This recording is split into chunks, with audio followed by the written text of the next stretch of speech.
All right, I got a quick flag. We're going to call the meeting over. Please stand for the pledge. Remain standing for great hope. Allegiance to the flag of the United States of America and to the republic for which it stands, one nation, under God, indivisible, with liberty and justice for all. Let us pray. Holy, mighty, and living God, we thank you for the call to serve. Thank you for bringing us all together tonight, this place for the village of Blissfield. We ask that you open our hearts and our minds to your inspiration and to your guidance. We ask you, oh God, to watch over the men and women who protect our country, our cities, our states, and our counties. Keep them safe in their duties. And keep all of us safe tonight. We travel from this place to do your will. In Jesus' name, pray. Amen. Amen. That's great. Thank you so much, sir. All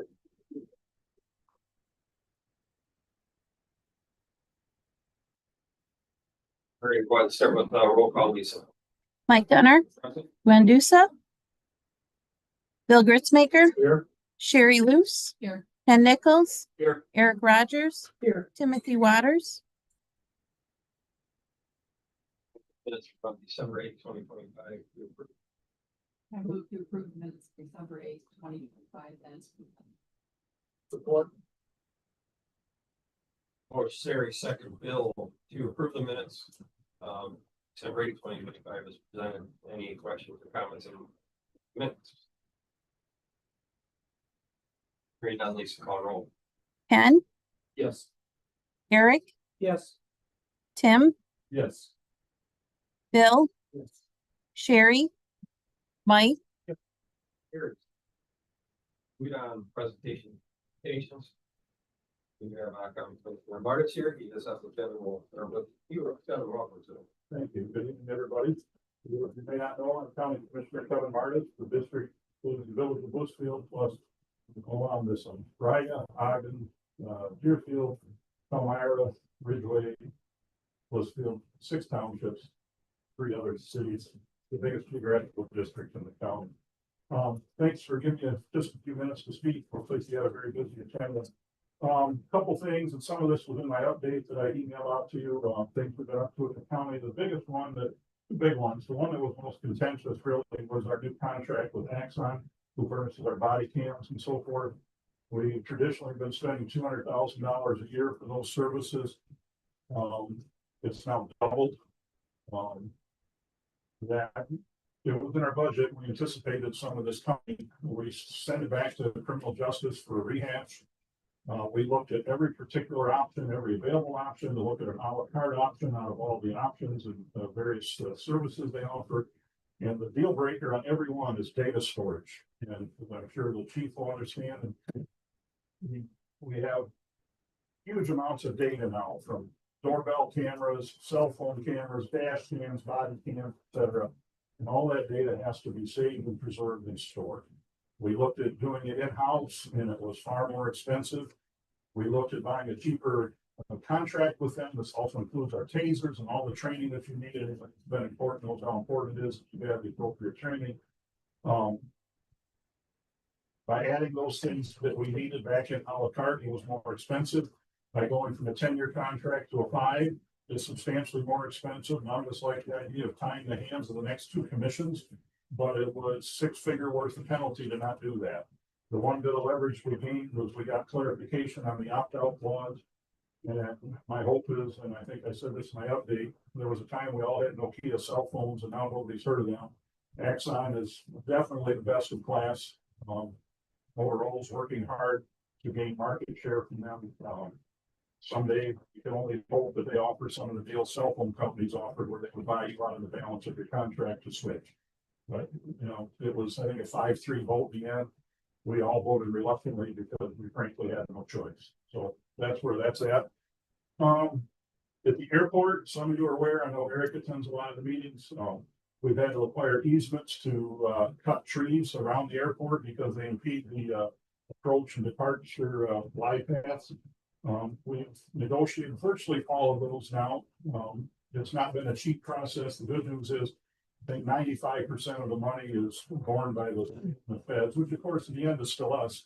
But only 5% of it comes directly from county government, and it's actually gone pretty smoothly. There was some little concern in the beginning, but I will say that the lady that we've engaged to do this work has really managed the process well, and people really felt listened to, because it's a ticklish thing to say we're going to acquire an easement to cut your trees.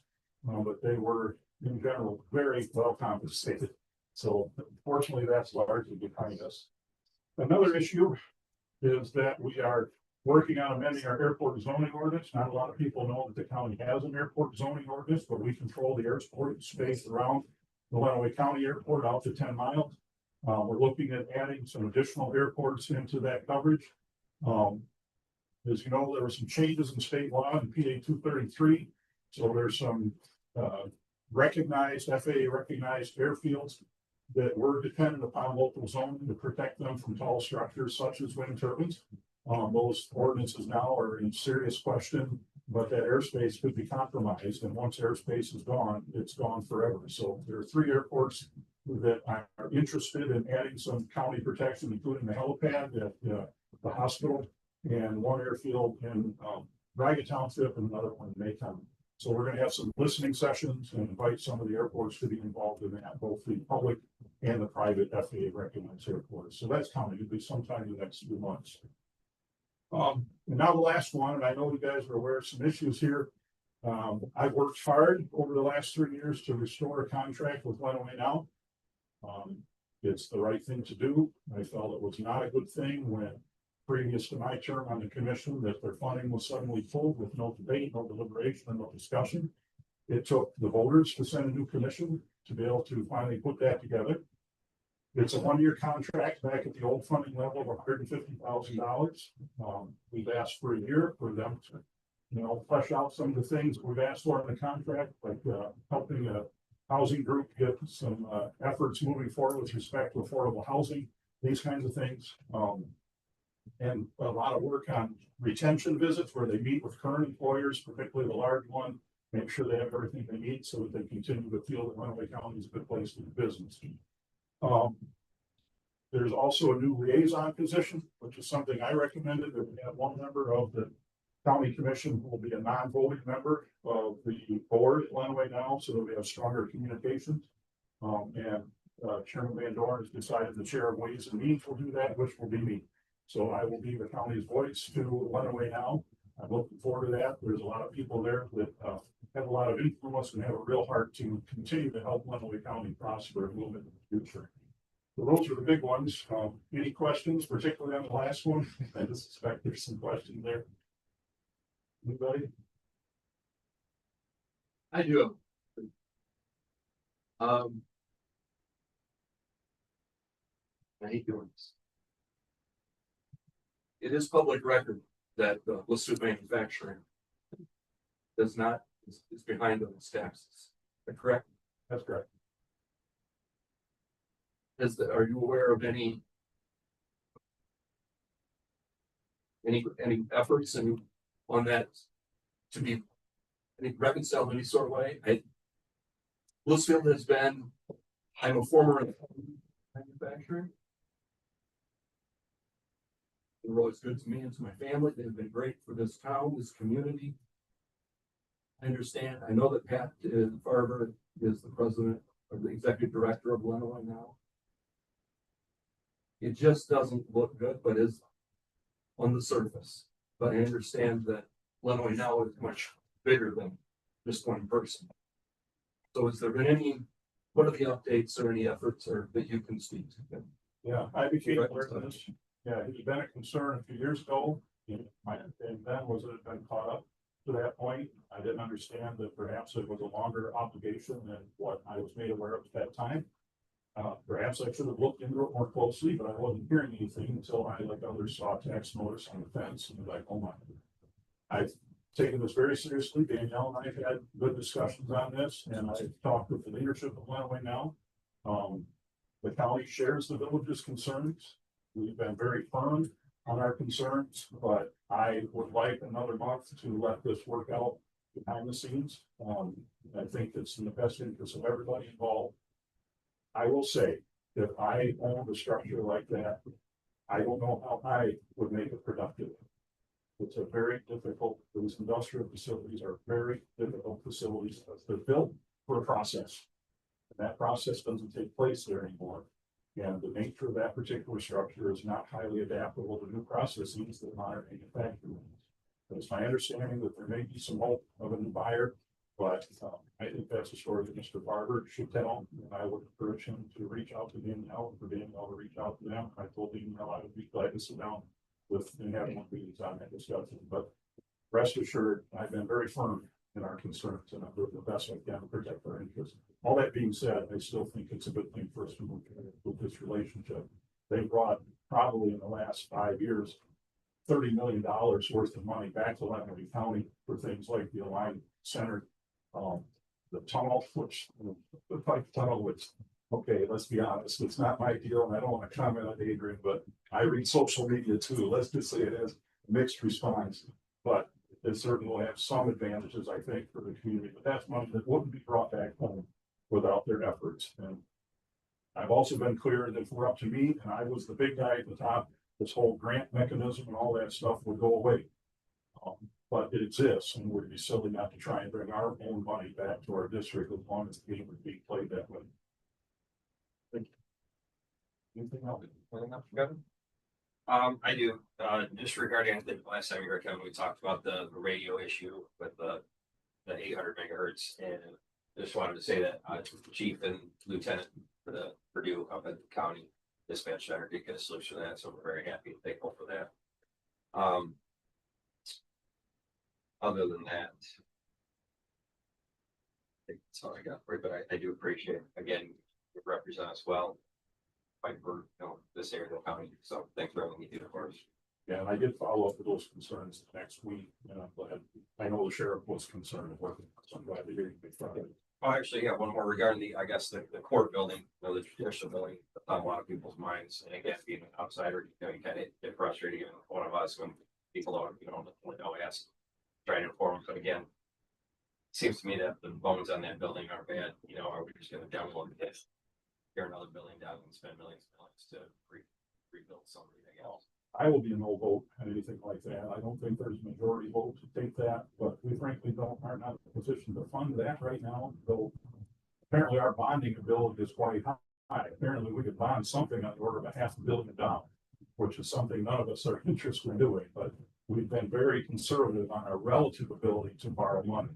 But I'm a firm no on that. But we do need to make some decisions, and we are working on some solutions that will hopefully find a way to accomplish a lot of those needs without spending that kind of money. But some of the discussions that are taking place will be in executive session. It's nothing further that I can share with you here on that right now, but we are all highly concerned. And it's a multi-year prospect. Nobody's going to do anything in the next year on that building. And we're also saving, I think, between $2 and $3 million a year and putting that away in a capital fund, understanding that we're going to need to spend some substantial money at some point. It's better to have it banked up than to borrow. So we've been blessed in that one. Thank you. Appreciate the time, sir. All right. Thanks, everybody. Okay. Moving on, we have the economic development strategy amendment in front of us. Danielle, I'll turn that one over to you. This is just presented to you guys as information. You adopted this plan in 2023, based on the recommendation of the planning commission, and they reviewed it and give reports to you. If you guys have any questions, I'll let you know. And that this has been shared with the other boards as well this year. I'll start, since obviously there's been a lot of changes, and been some purchases, et cetera. And this is part of the RRC requirements there. Correct, yes.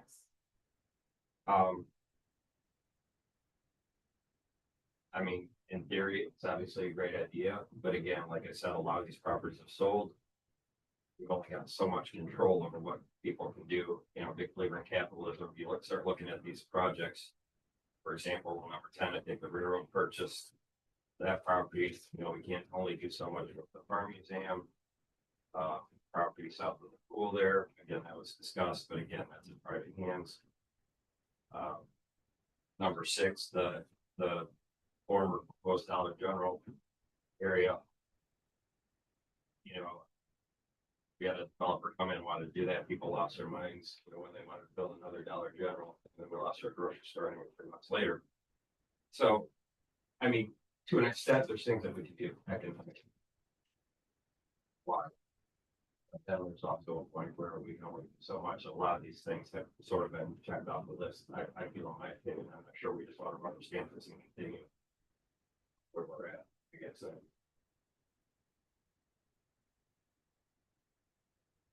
You guys already approved the plan, Mike, so tonight is just presenting the annual report and then the amendments to the current one. If you're wanting the plan to be amended, then I would recommend it go back to the planning commission, because that's where the plan had to originate from. And I could take it back to them and go through it to see what changes we could make, or if we want to look at the different properties and removing some of these, and then they could make a recommendation and come back to you guys at a later date.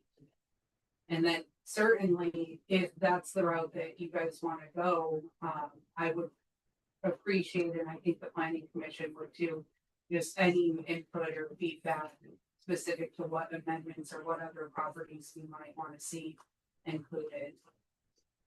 And I'm not trying to be too negative about it, because, you know, we took care of, you know, the Advance, the former International Bradford site, you know, Frosty Boy, it sounds like it's eventually become closing, hopefully within the next, you know, few weeks, halfway house and stable.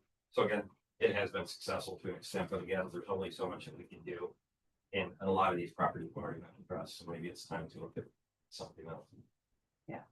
And then whatever properties are included in this plan, keep in mind that we are limited and we only have the resources that are available to us. But MEDC, because we are an RFP certified community, does provide site development services up to $43,000 on a 3-year period. And it's specific to the sites listed within our economic development strategy.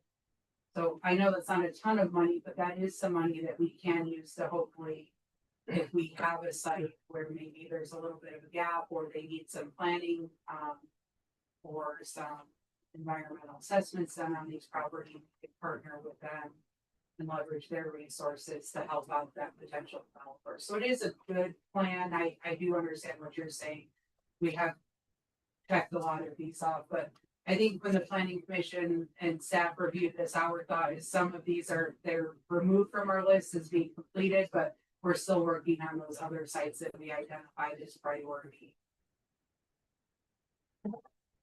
You see, like, the field area bound by Depot, Cherry, Jefferson, Center Gypsum, that's for sale again. So again, there's only so much that we can do at this current point till somebody else takes over on that property.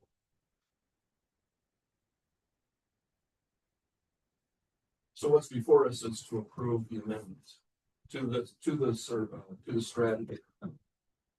And then Guys, actually, no action is required. So the planning commission, the amendment is completed. This is just informational for you guys with the report and what was completed the last year and what's going to be worked on the next year. If you guys are wanting some additional changes, I can take it back to the planning commission and then bring that back to you. But tonight, no action is required. I see.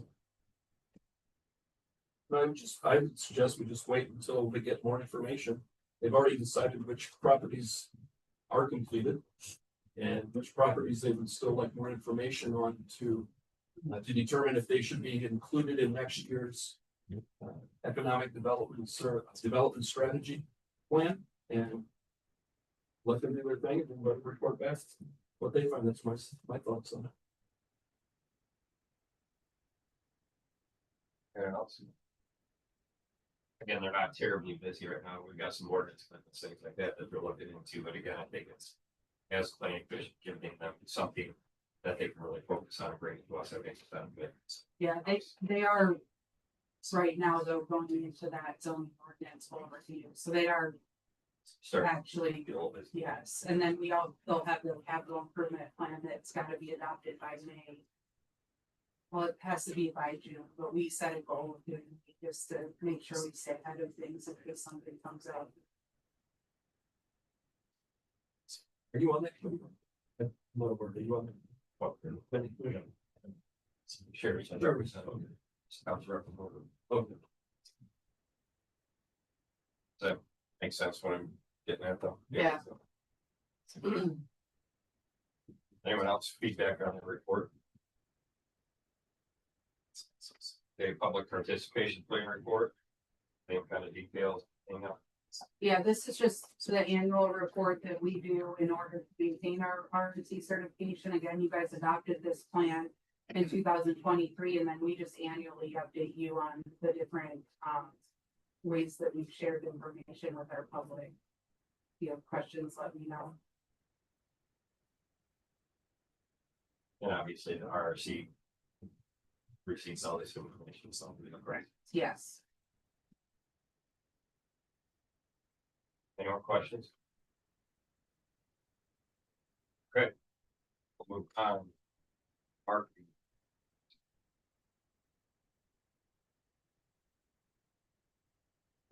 Very similar. If you have questions, let me know. No? Hold on. We need to approve the agenda for tonight. Support that. Motion Bill and a second Tim to approve the agenda January 12th, 2026 is presented. Please call roll. Sherry, Yes. Eric, Yes. Ken, Yes. Tim, Yeah. Bill, Mike,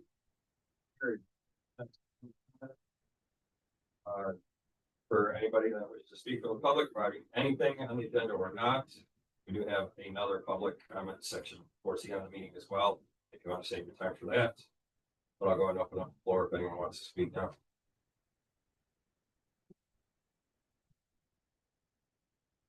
Carl Harbeck, 402 Jefferson.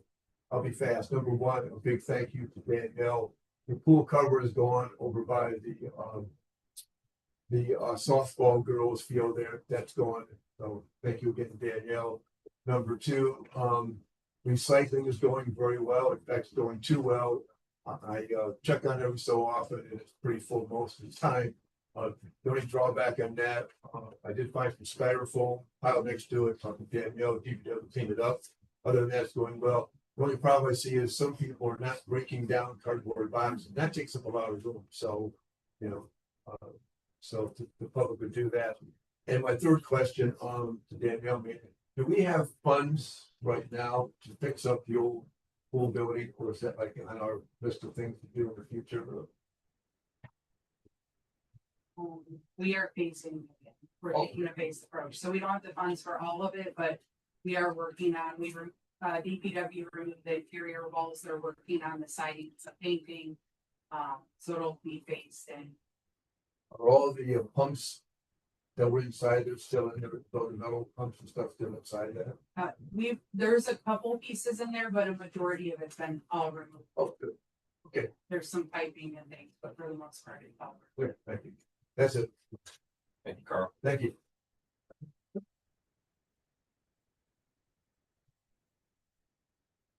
My name is Jonathan Harbeck. I've been coaching on the Parks and Rec for 2 years now, and just found out about this whole busy budget cut to it. And I'm just coming to say, I think it's a terrible idea. I know we can't afford it. I know what I saw in the paper, what I read on this.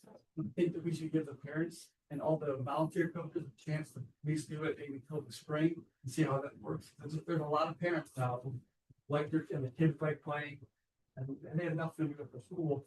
They're gonna go back to being on the sophomore. So I think there's a lot of parents who will step up and help out rather than cut the program. Maybe we can cut the funding a little bit, have more volunteers. I think that's a way better option than this cutting it. That's my thoughts on that.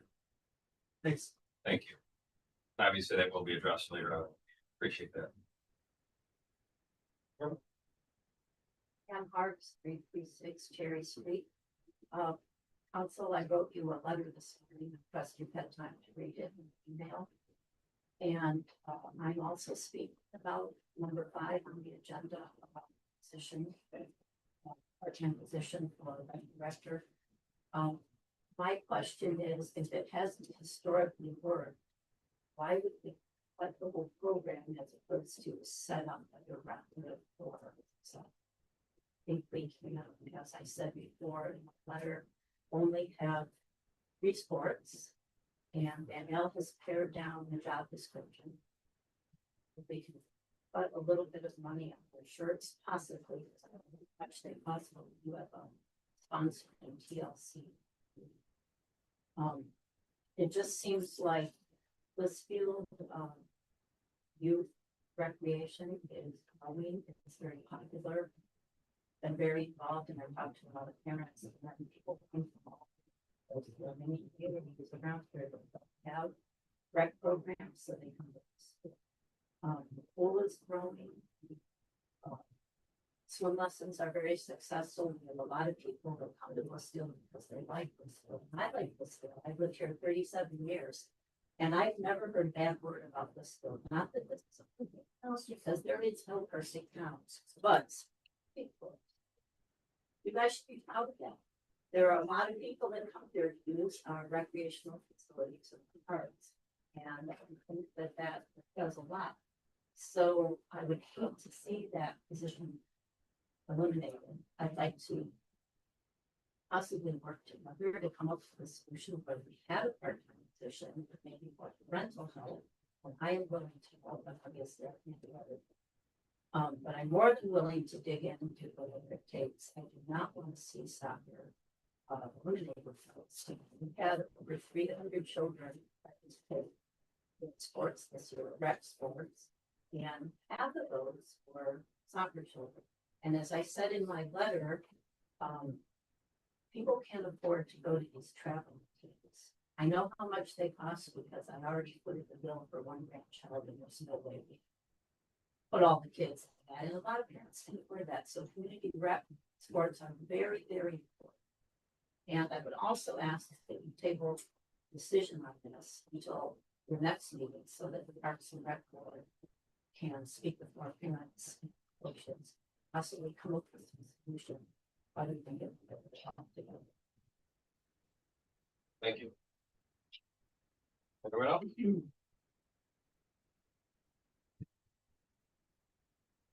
Chance? All right, we'll move on. Unfinished business. Got an update regarding the pool finish project, Danielle?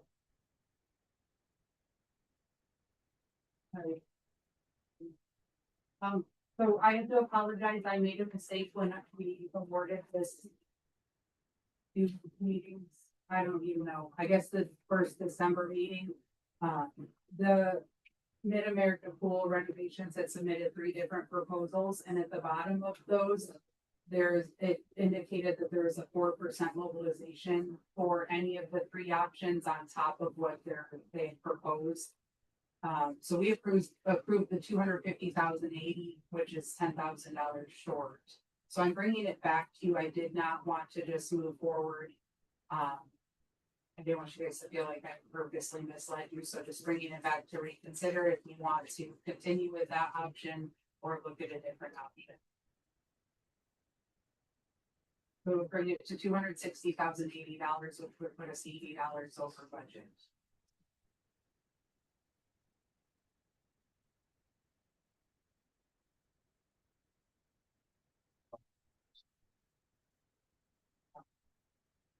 We chose that option because it was the best, it was the most durable, would last the longest, so. My opinion is that we approved the $10,000 increase and plus for the project. I agree. The warranty. Large warranty, we talked about how the project could expand with DMV anyway, if the tile started to come up when Mid-America was going to replace all that as well. So no matter what, I think it's kind of apples to apples in this way, but much as I hate to spend it, it's definitely a necessary evil. Yeah, and I do apologize that I missed that in my initial review.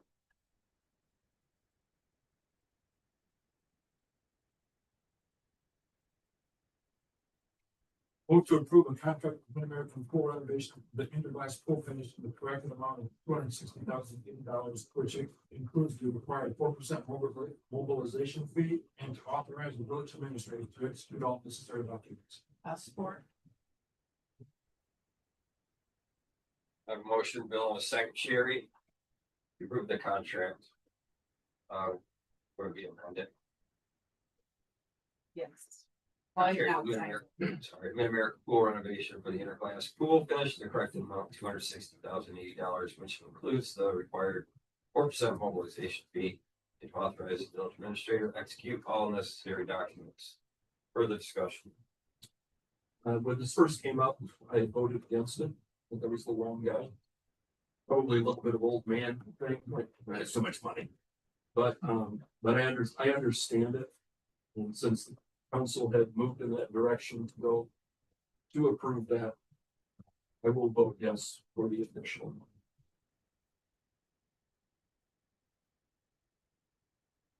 Agree with that. Further comments? All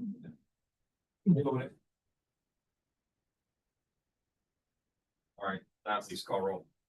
Tim, Yes. Ken, Eric, Yes. Jerry, Bill, Mike, Now new business, we have payroll above us.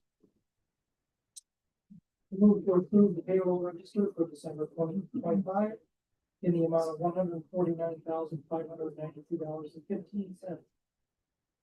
Support. Motion Eric, second, Bill, to approve payroll register for December 2025, the amount $149,592.15. Questions on payroll? And at least call roll. Ken, Yes. Sherry. Yeah. Tim, Yes. Bill, Eric, Yes. Mike, Carried. Bills, questions on bills?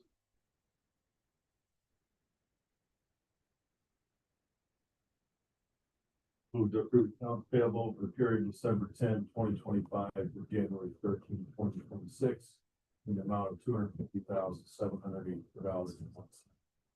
Support.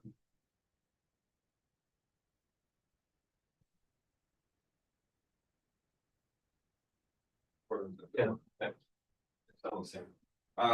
Motion Tim, second Ken, to approve the accounts payable period of December 10th, 2025 to January 13th, 2026. About $250,784.01. You have any questions on the bills? Now at least call roll. Bill, Yes. Sherry, Yes. Eric, Yes. Ken, Yes. Tim. Yeah. Mike, Carried. Moving on to 3, CFS water supply discharge agreement.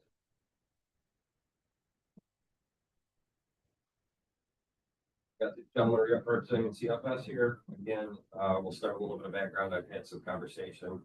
Danielle's been in it as well with Ryan from CFS. They're just looking at, again, we talked about numerous options and we had a subcommittee, how can we try to provide them deal with water and sewer services economically, business wise, it doesn't really make sense for them to use the potable water that we offer. So again, I think they're here to look at other options. Turn over to you, gentlemen. Hello, everybody. As you can see, again, Brian Turborg, you want CFS Riga, Alan Meyer, here tonight. So just a little bit of background to pick it up from what we talked before, which has been a few months. We're continuing to work on a business plan that we hopefully can put together that would make the plant be able to be viable and competitive going forward. And water and wastewater costs to the plant is one of the biggest items and challenges we have, as we talked about before. So we've been working on looking at all different alternatives that are there to get that done for the plant to be able to compete. And we've had a lot of discussions over the past year or so about that. And we're continuing to work on it. The 1.5-page agreement, that we called it an agreement at least, that we sent was meant as really a communication tool to confirm to us what our understanding has been, but to know that be assured of the fact that if there's competitive ways on water and wastewater costs that we can get to the plant, that everyone in the community is okay with us doing that at least. So that was the purpose of it. It's just to have clarification between Blissfield and Riga in the plant that it's okay to move forward and do that. And the next steps to continue working on it include the company having to invest money exploring to further confirm what those alternatives are. And so we just want to know that that is okay, and everyone at least is okay with us doing that. Now, at this point, to not get further along and then find out later that there's issues with that. And unfortunately, I didn't see the comment in the agenda until we got here tonight, but the reason, even though we're not technically directly a Blissfield customer, is that there's a 25 to 30-year relationship between Blissfield and Riga, with many agreements between you that are pretty complex, that we don't pretend to understand all the nuances in there, but there are ties and formal relationship between Blissfield and Riga, it appears, that kind of blur the lines of the right to serve and so on. And so that's why we thought it would be best to literally have everyone on the same page to know that this is okay. That was the intention. So if there's a better technical way to do that, to know that Blissfield as well as Riga is okay with that, that whatever works, I guess, for the assurance is our goal. And really what we're looking for is just to know that we have the flexibility and the freedom long term to do whatever makes sense for the plant to be able to compete, because it's been about a year since we talked about it, but most plants, with very, very few, if any exceptions, they have their own water supply, usually their own wells, and it's just industrial water that's not to the quality of potable water. So other plants down the road don't have this water and wastewater costs that we're looking at here. No matter what we do, it'll be higher than typical plant cost. But so that was the intention. I don't know, Mike, how much you want me to get into, but and really the only goal is just to know that whatever long-term lowest cost solution can make sense, that you're okay with us doing that. And it's no other commitment on Blissfield's part. And so we're looking at a 30 to 50-year plan here for the plant to be able to restart and run. And so it could be that things evolve, where at some point it could be one thing, and then it could evolve and change and be something else. Even that could include, again, city services sometimes, and other times maybe not, but just to have the freedom and flexibility that whatever makes sense that we can do, because apart from water and wastewater, we're looking at a lot of other investment we have to do at the plant to reinvest it, significant dollars that are going to take decades to justify the investment. So we're really looking long term here. This isn't just about, oh, we can run the plant a year or two or the next 5 years. We're looking at to be committed to do things right, stand this plant up to be able to compete and run for decades. So that's the viewpoint that we're looking at here. So I guess I'll leave it at that for questions, unless Colin had missed. So a little background, again, we did have the subcommittee that met with Colin and Brian with a few others, Riga being involved, regarding, they were trying to come up with a solution where we could provide them a bulk water rate. Really economically, learn from our mistakes in the past. The ethanol plant supplemented the village residents with the amount of water that they purchased in the past, but then when they closed originally, we had to increase, major costs onto our residential customers. So again, we have to wear both hats. We have to look, obviously we're looking out for our residents and our costs regarding, it's not cheap to produce that water. These gentlemen here are looking at a business sense, and again, really they don't need our fully treated water to run through that plant, only to come back up and literally be kind of dumped. You know what I mean? So it's really not necessary. We couldn't come up with an agreement financially that made sense for either side. So what they're doing, they're trying to look outside the box here, look at other alternatives. Can they draw from the river? Can they draw from wells outside of us? And again, much like we've discussed before, you guys are technically a Riga customer. So again, I'm not sure that there's so much that we can buy you from. And then seeing the letter from our attorney, I wish he was here. So, but again, kind of a question of, we want to, you know, we can't literally, buy future councils one of the issues. I think you said difference, that was sort of a non-ending, yeah, term that we have right here proposed in front of us. So again, I think, you know, Brian and Colin are here to, I guess, to say, you know, would we support them, would we fight them, et cetera, on if they reached all, you know, alternative sources of water to fund the plan. Frankly, for me, you know, again, like I said before, we're not gonna, you know, try to offset costs for residents by providing large scale to the plan. And we're not gonna do vice versa. We're certainly not gonna provide them, you know, cheaper water on the backs of residents. But again, you know, yes, we would love for you guys to be a water customer. That does help offset a lot of our costs and provide, you know, some efficiency to our plants and our staffing. But again, you know, we have to look at this as a business sense as well. You know, if it's not water, it's gonna be jobs, it's gonna be a viable business, it's gonna be the railroad, et cetera, that is also gonna offer, you know, spur some economic growth for the village. So again, don't want me to step on your toes, but I think they're here to say, are we gonna fight them? Or, you know, are we gonna say, you've got, you know, the right to seek other ways to make your plan reopen and successful economically, feasibly. And, you know, even if additional cost is, you know, some heartburn over signing a long-term agreement, you know, I don't know if it's verbal that, you know, we're not gonna fight you, but we're also not gonna, you know, officially support you or sign something that's gonna, you know, limit future councils down the line. This is something that we're talking about, getting that plant reopened, getting them some sort of water source. And other than that, everything else down the line is gonna be addressed in, you know, like future councils or future representatives of their board. Hope that kind of made a little background sense.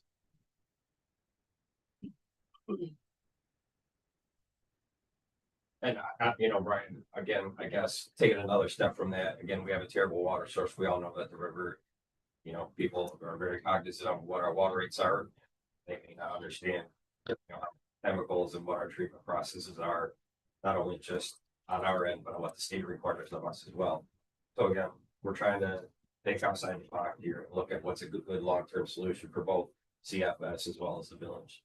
So if they go out and they find a well source, if they find another source of water, maybe we can partner, you know, make a partnership together to come up with a solution that's gonna be more, you know, feasible for us to produce and treat water for the village residents as well. So again, personally, with our discussions, I feel like, you know, we don't really have anything to lose if we work together and support these guys. But also, again, we want to protect the village residents. That's our job as well. Well, first and foremost, they're Ryan's customers, correct? You're Ryan's customers, so anything else that we would suggest, in my opinion, is moot. It doesn't matter, they do whatever they want to do, because Ryan gets to be. Not entirely. I think there's some agreements that go back between Blissfield and Wright. Where Wright is ceded over to Blissfield some rights to serve the plant. Yeah, related to that, it could be that a cleaner, easier way is just if you clarify to Riga that it's that anything that could be in historical agreements related to specifically having the right to serve the funds directly from Blissfield, that you're drawing that, or that doesn't have to apply. That's what's really complicated here, is a long time, any agreement arrangement between Wright and Blissfield that was pretty complicated, that I don't even pretend to really know full interpretation of it all. We just know that it includes references to the plant and a lot of different things. So this with some sort of, maybe it's just between you and Riga clarifying that you're not requiring the plant to be supplied from Blissfield, and technically we're not the user, but I don't want to speak. I don't want to speak for council, but I think we would be willing to work with Riga if they feel an amendment to the agreement is needed. But I did do a review of all of the agreements before this came to council tonight. And there was an amendment for water service. When we initially did the agreement with Riga, the ethanol plant was not online. So we were set to serve them at a capped water consumption amount, and then when the plant came on, that was going to be substantially exceeded based on their needs. So there was an amendment to it that said we had the ability to serve the plant. That amendment doesn't say that the plant is required to be on village service. It just says that they have that capacity. So their capacity wouldn't change if you guys came on, or if they had another industrial user.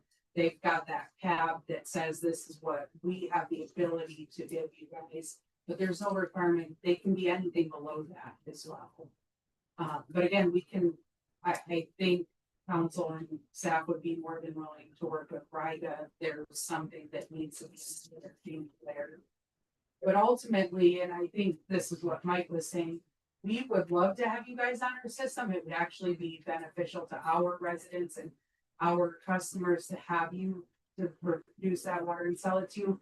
But we understand that you have a business to run and that you need to be profitable and sustainable. So we're not going to fight you if you go to another source. We understand it. We don't obviously love it because we'd rather you be on our system, but it would be inappropriate. My recommendation for us to find if we could borrow.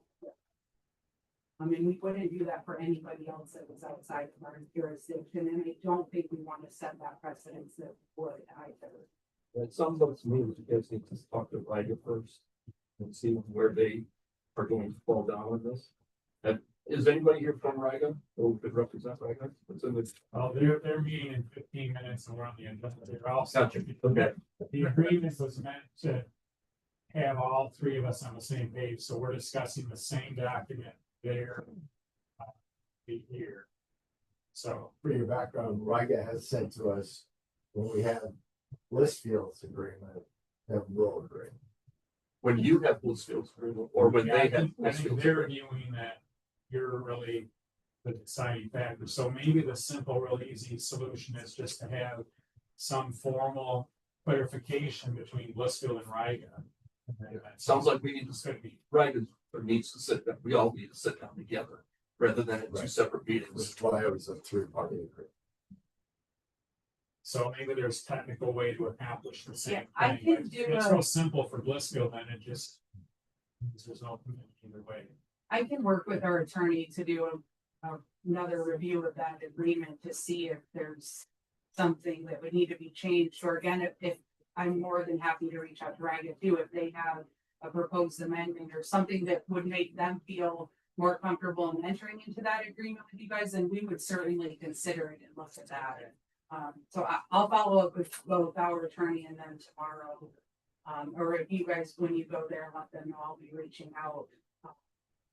But I don't think, and I could be wrong, but my understanding of the agreement, and these were written before me, is that there's nothing that restricts, they regulate and manage they have jurisdiction over their customers. We're just saying we have the ability to give you X amount of gallons of water per day.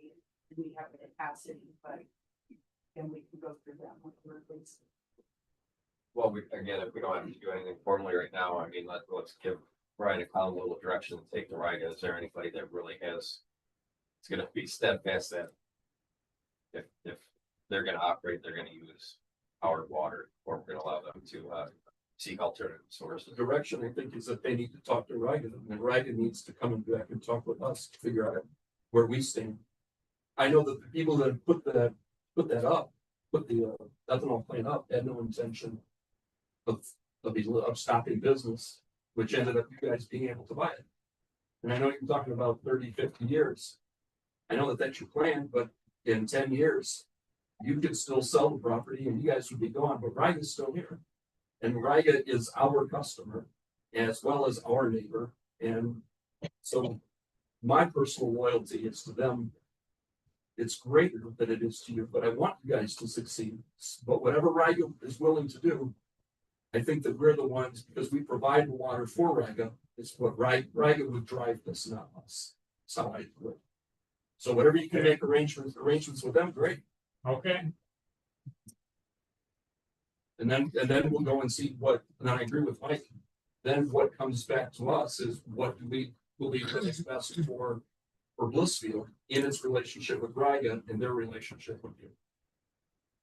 Does that make sense? Yeah, no matter how we paper over, it just comes back to the basic concept of having the flexibility to do whatever makes sense. So that's really the question, you know. But from what I understand what Danielle said, the issue that that you brought up, of what is not clear is our capacity to provide the water that your plant needs. And That that's is what what we'd be we're able to here give. tonight to talk about, but yeah, we're not asking for any commitment at all. No, I understand that. But what I'm saying is, I don't think that we ought to step on, or give anything, make any decision that Riga drives this, not us. I agree. Okay, And you're coming, I mean, I get the meetings are offset, our meeting starts first, but yeah, we'll talk to them right after we leave here. The thing is, they have told us from a year and a half ago, talk to Blissfield first because they're driving everything. So we'll take this back and hopefully, and this is pretty straightforward, so we'll get clarification whether they're okay with the concept and figure out the technicalities between Blissfield and Riga. sure. So Mike, are you thinking that we would come up with some decision tonight, right this minute? I think what they're looking for is direction to say whether or not we're going to say, you're a customer of Rigo, which are buying from us, and we're gonna fight you because we're not gonna allow you to run through our village to find your own water. Yeah, you could, our water lines cross your property, much like a residential, you hook up to us and you utilize us. That's what I think their direction is looking for. Are we gonna fight them, or are we gonna say, have at it, bring your business, figure out a way to do it yourselves? And that's Is that not what I'm correct? saying. Is that in that example, that you'd be crossing into our territory, into our jurisdiction? Well, it would be, yeah, the alternatives that were basically we have a couple alternatives, and both of them would include a water pipeline going along the railroad track. Blissfield. That's, Just for clarification, we own. And you own the railway. we don't, but Adrian Blissfield Railroad is affiliated with ZFS, they're separate companies. So the railroad is supporting the plan to be able to do what it needs to restart. Does somebody own both of you together higher up, Shane? So Is that what you were talking? I'm sorry, I forget. I know you, Brian, but Brian and Colin. Colin. So, Ken, you might not have it because it was over a year ago, we circulated a little bit of information on CFS. It might have been in there. We make sure you've seen that too, but CFS is owned by the Busen family. Okay. So they own CFS Riga. That same family is also a co-owner of the Adrian Blissfield Railroad Company. So they're affiliated through partial common ownership. But they're operated separately. Chris Bagwell is president of the railroad. Okay, and not to drag this out, because I know you guys got to make it over to the other meeting, but again, much like Ken alluded to, if you were gonna use our water in, instead of writing 50 million gallons or whatever, 90 to 100,000, that would be a little bit of more of a discussion on our end, because again, can we actually provide you that? This is a less situation. So again, for me, it's, are we gonna allow them to seek other sources, or are we gonna say, no, our lines cross your property, you need to. well, much like so initially, if yeah, we're just kind of getting into ifs. Since the parent company owns both the railroad and the plant, CFS, then they can do what they pretty much want on their property. Not technically, no, because again, much like our ordinance, it's just like when we built down Silverhorn to that plant, all the houses on the way had to hook up to that because we crossed that property. So again, if we provide service to them, they're sort of by our ordinance, they have to hook up to it. So again, this is a question of, would we allow them to seek however many more 1,000 gallons that they need, millions of gallons that they need? As well as, are we gonna take back their effluent? It's something that we don't need to really go through our wastewater treatment plant as well. They can dump it back in the river. Again, it literally runs through their system, their processing, goes back out. So again, there's a lot of different, aspects to it again. That Well, we don't I need guess our for all of water that, I would need some more time to think those things through. Because I'm not sure what you're asking. You're asking to utilize our systems at some point in time, if necessary. They want to bypass their system. They just want to be okay. Anything's on the table long term to have that potentially be a way we do it at some point. But all this is about today is just having clarification that it's okay if we get our own water source. By running a line down the river. So, Is that what I'm hearing? well, yeah, Or anything else. right now, If they had wells on their property, could they dig wells and supply them? So again, they're looking for other options to make the company, this is my. yeah, then it would just be in Riga Township for well, with wells at the plant, but this would be. Yeah, having a water pipeline go along the railroad tracks from Silvermore Highway across over at least to the river and maybe further. And right now, the wastewater line, actually, I should call it discharge water. It's really clean discharge water. Today, the plant has a line that goes along the tracks to Gibson Street under 223 already. That's a plant line that would just go direct to the river also, because that water doesn't need processing. It's just, it didn't contact anything. It's just water that was used for cooling purposes. So the actual physical construction is just a 6-inch and 10 or 12-inch line run underneath or right alongside the railroad tracks. Across for sure from Gypsum or Silvermore Highway all the way over for sure to the river and maybe farther. So, but this is also about not only the physical aspect, but just the ability to do it. Which I understand the technicality of being a Riga customer, it's just really confusing, complicated how the arrangement is with between Blissfield and Riga. When you say to the river and potentially further, what does that mean? So the two alternatives we're looking into and trying to prove out whether they're viable and which one's more attractive. One is to just take water out of the river and it just needs to be filtered. It doesn't need to be treated near as much because we don't need potable water like Mike was talking about. So it'd just be taking water out of the river and filtering it instead of fully processing it.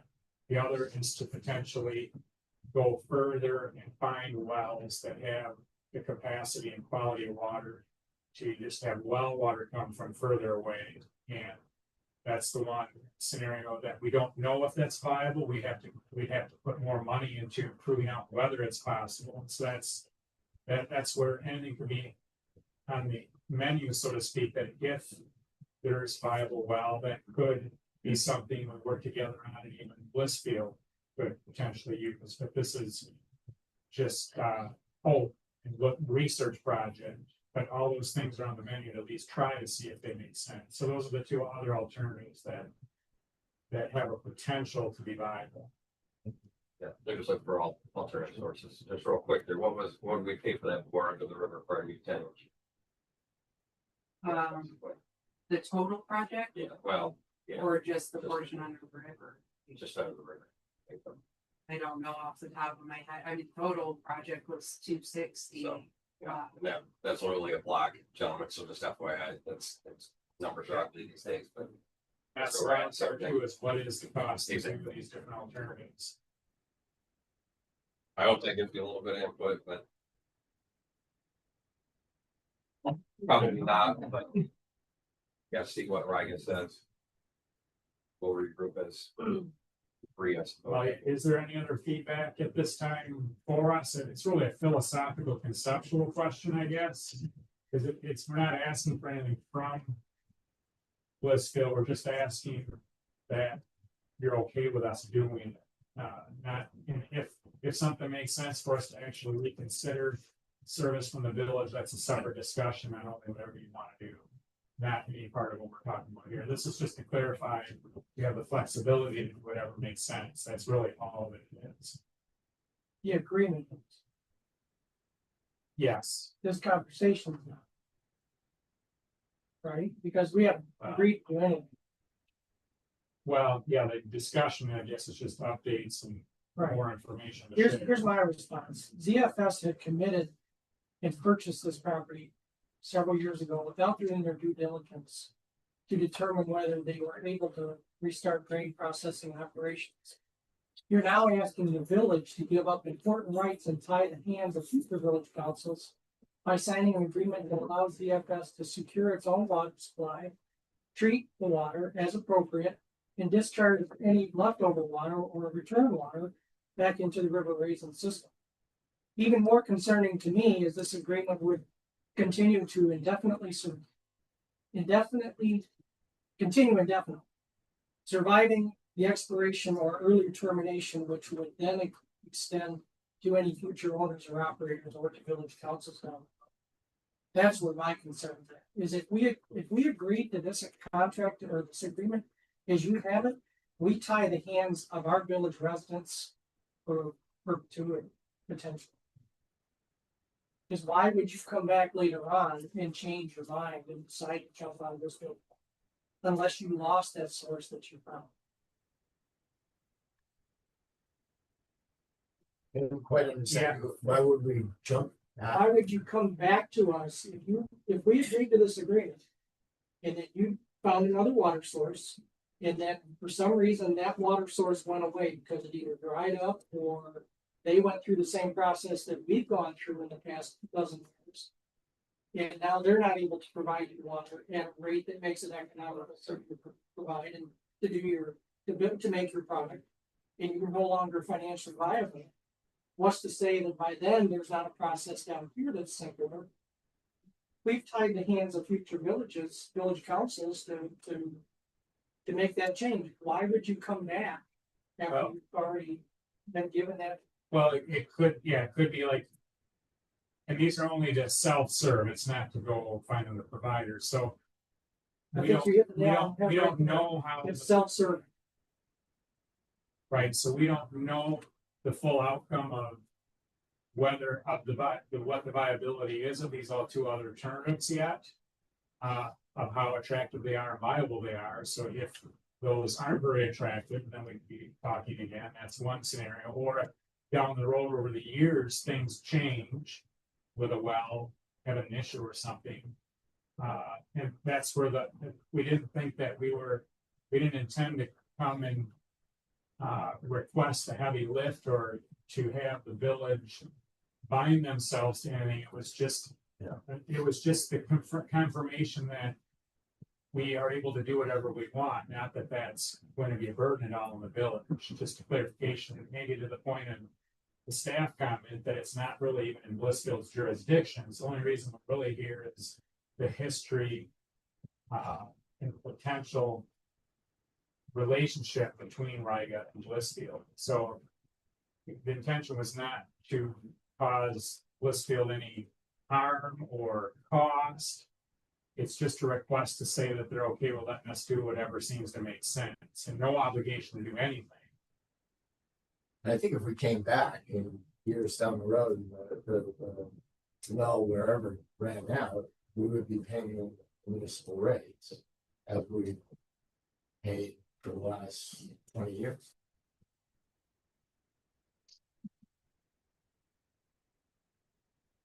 Yeah, I mean, Which I said was fact finding is what you're looking for.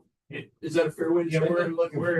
We're at a critical moment right now with the whole project. In terms of furthering the due diligence and if a plan can be put together. So we're trying to make sure that this next bit we're talking about here, because maybe we have been misunderstanding things, for us to continue to spend money doing research, we wanted assurance that if everything else comes through okay, which doesn't include just water, it's other aspects we're working on too, that at least this aspect of right to serve wasn't a problem. And it's something that our leadership at our company has requested that we get confirmation of, so that if everything else does come through, we don't have misunderstanding or an issue with Blissfield and Riga. So I'm hearing maybe we do, so that might need further discussion. I think what we're getting at is you're not gonna see us sign anything that it was in perpetuity, right? Again, for down the line, these guys are here to talk about the next 12 to 20 months. What are they gonna do to open the plant?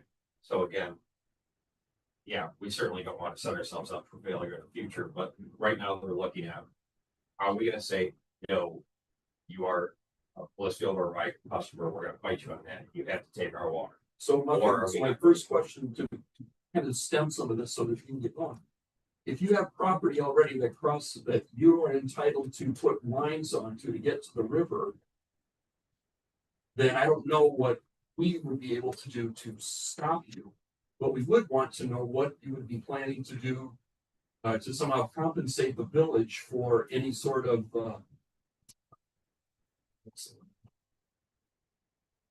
slowdown of our normal day-to-day activities. If you can drill underneath 223, if you're going alongside railroad all the way to the river, whatever it is going to negatively affect us for that meantime, how will we then be compensated for that?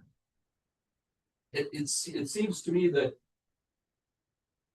maybe you're asking us for permission before you even know what you're asking for permission for.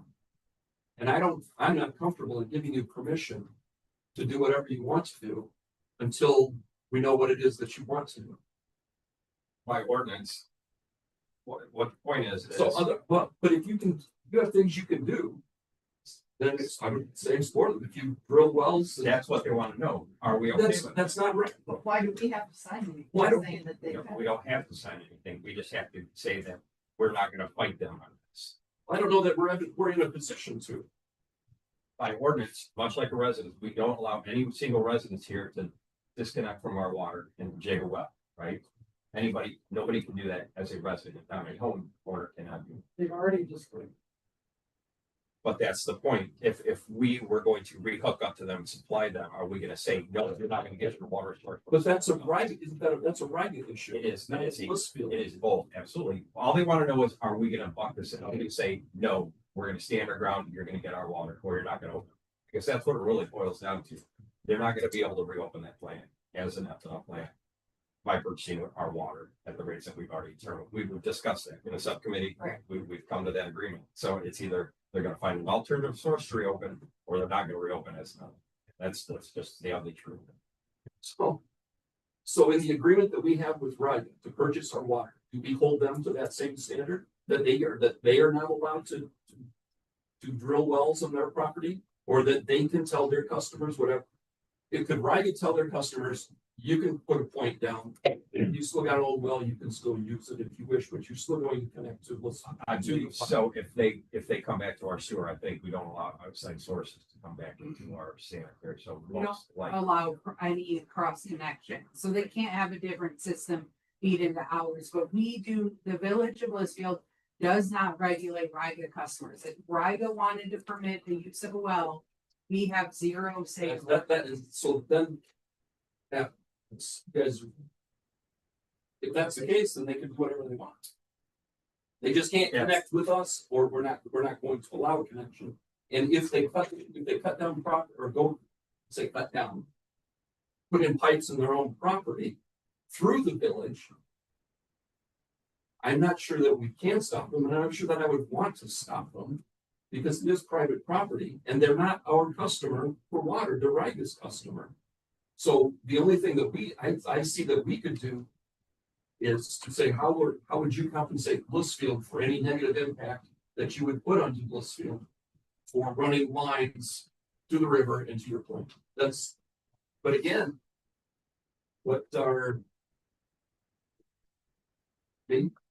I don't know, maybe just have more questions. So just keep working at it. We'll try to figure out some things from our end. Maybe it's what it sounds like we need to do as well. That's right. Yeah, so the pipeline part. Pretty straightforward, and it was already run quite a ways, like the wastewater line is already up to gypsum, but yeah, I guess the other thoughts I have here, bigger picture is. We just step back a little broader. We have thought that it makes sense for that plant to run, big picture. And that there's a lot of potential benefits to everyone involved if it can run again and be reliable and run every year. From higher prices to corn growers, to the 50 jobs, to all the support work needed, and the taxes and all the other multiplier effects. And the fact that it ran before. That's the big picture that we've tried to look at and how we all benefit if something can happen there. If nothing happens there, then none of us are benefited. So we did really purchase it as just real estate. Try to see if that can happen. So that's been the goal and the intention, and also that would be a blessing for ZFS as a growth of our business. So that's the only intention from all this. We're not trying to hurt anybody or. I'm not taking, I'm not, Costs don't on worry, Brian. somebody. So anyway, we brought that up a lot earlier on, but. No, I don't think So you're if it doing doesn't anything make sense for nefarious. everybody, then it doesn't. No, I don't think you're trying to do anything nefarious. That's not the point. It's just that we're locked. We would be locking we would be giving permission in some areas that we probably don't have. We cannot give you permission for that because that's not we can't do that. So But but it's really not asking permission. They're saying, are we gonna, sure, are we gonna fight them? exactly. And I don't know. Okay. Thanks, gentlemen. Good luck at Riga. Keep us posted. Thank you. You have my phone? Okay. Thanks, guys.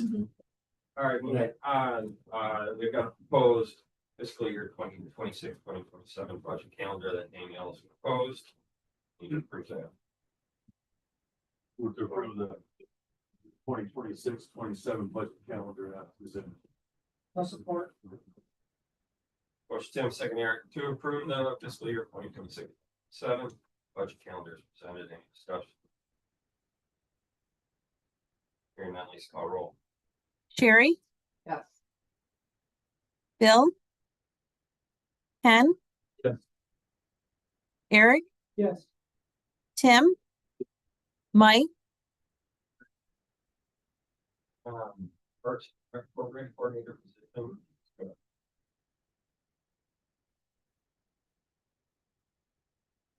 Want me to jump in? So we have a request from the person, let me backtrack. You guys talked about this at committee of the whole. We then talked about it as Parks and Recreation Board meeting last month, and they did request some additional time to review and potentially bring an alternative solution to you guys. They meet next Tuesday, so they are requesting that we postpone this item until the January 26th.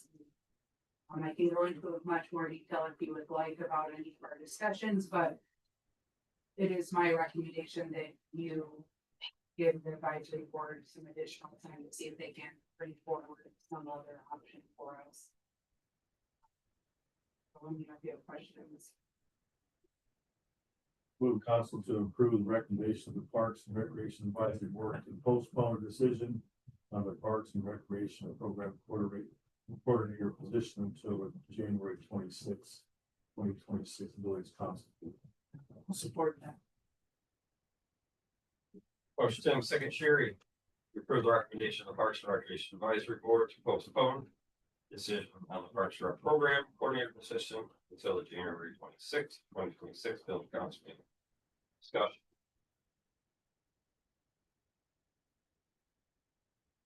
I would just say, again, you know, these are things, yeah, the timing is kind of ugly. There's definitely nothing sneaking nefarious and burning, but you know, we did have some representatives here at our committee meeting, So again, you know, for the couple grand that we get a year, you know, yes, we were working through the holidays, through this discussion, and having meetings, things like that, but it's not that we're trying to sneak anything through. We certainly want the public to be involved and informed on what we're doing.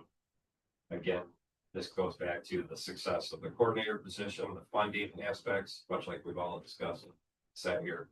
But again, we certainly do want people of the Parks and Rec board brought to us. But again, it's not that we're just trying to squash this because we want to. If we're doing a program or we're doing projects, we want to do them well. And if we're not doing them well, or if they're not economically or financially feasible for us, that's where we have to wear these hats and, you know, really take a deep dive into the cost factors and some of this stuff. So again, nothing personal. But again, we do understand the value of that that recreation provides to the community. So I think input from the board would be good. We did discuss a lot of different options. Somebody mentioned having parent involvement. We talked, that was an option. I don't remember, we did probably 4 or 5 different things. We talked about making sports like club sport. So, the big deal is that, in my opinion, we have not set up any of the part-time directors in the past. We have not set them up for success. And they're the ones who suffer from what appears to be a lackluster program. 15 hours a week or whatever is not a lot of time for somebody to do a good job at something. So that's just my opinion. We haven't given anybody the tools to be successful in a part-time position. And we literally can't afford a full-time, can't afford to fund a full-time. So, but there will be more discussion. We're still looking at, you know, spitballing ideas and trying to find a good solution. And where I think a lot of this has to take place is at the Parks and Recs board level. And since there's a meeting set next Tuesday, hopefully they will be able to come up with a great recommendation for us. And this stuff isn't cheap, you know, obviously, like I said, there's benefits to the community, but there are also luxuries, there's wants versus needs. And the public is keeping a close eye, scrutinizing everything, every dollar that we spend. So again, you know, sometimes you can get tunnel vision, you know, when you focus on just one aspect of it, but we're sitting here trying to look at numerous funds, numerous budgets, and try to do what's best for the village as much as we can afford. So again, nothing personal, but definitely we want input from the board as well. So I think that makes sense to let them have their meeting and bring it to us. And with said, no, okay, not at least call roll. Bill, Yes. Ken, Yes. Eric, Yes. Sherry, Tim, Yes. Mike, Carrie, get on customer portal for water meters, you know. So I had actually reached out to council. We have a unique opportunity in front of us with the customer portal for water meters. When we first switched over to our water meters, we had talked about adding this option, and it was quite expensive for the implementation fee. And with the new meters going in place, we decided to hold off at that time so that staff could familiarize ourselves, we could get them installed. But anyway, this unique opportunity came up that we can get the one-time implementation fee 100% waived. That fee is normally $15,000. So fairly substantial, and we would just be responsible for paying the annual subscription costs, which equates to $1.70 per meter, so about $2,800 a year. And this program would allow our residents the ability to set up an account for their property, and they would be able to log in and see their usage history. They would get some alerts for their water usage. They could set their own alerts as well. So for example, let's say a resident is going on vacation and they want to know if they use any water while they're gone. They can set that alert and it'll either text them or email them. They get to choose their preference. If they're really wanting, we all know our bills are higher, so if they're really wanting to track how much water they're using or to maybe restrict or limit themselves, they can set an alert for every 100 gallons they use. It's really up to them how detailed they want to go, but gives them, like I said, just a little bit more control over their use and consumption. They'll get similar alerts to what we get. So we currently get high water alert. So if a customer uses more than normal, I think it's 500 times more than normal, we'll get an alert. If they have continuous, this is probably our most common report or alert that we get. Continuous consumption, we notify them because that usually shows that there's some kind of leak. It could be something as simple as the running toilet, but being able to catch those sooner and notify the customer is hopefully saving them from having to pay that leak for long periods of time. But if you guys have questions, on this, let me know. Officially, we did, because it was a unique kind of limited opportunity, only one customer could get this implementation fee waived. I did reach out to you guys and get permission. So this is formal. I've already proceeded on it and have the first meeting set up this morning.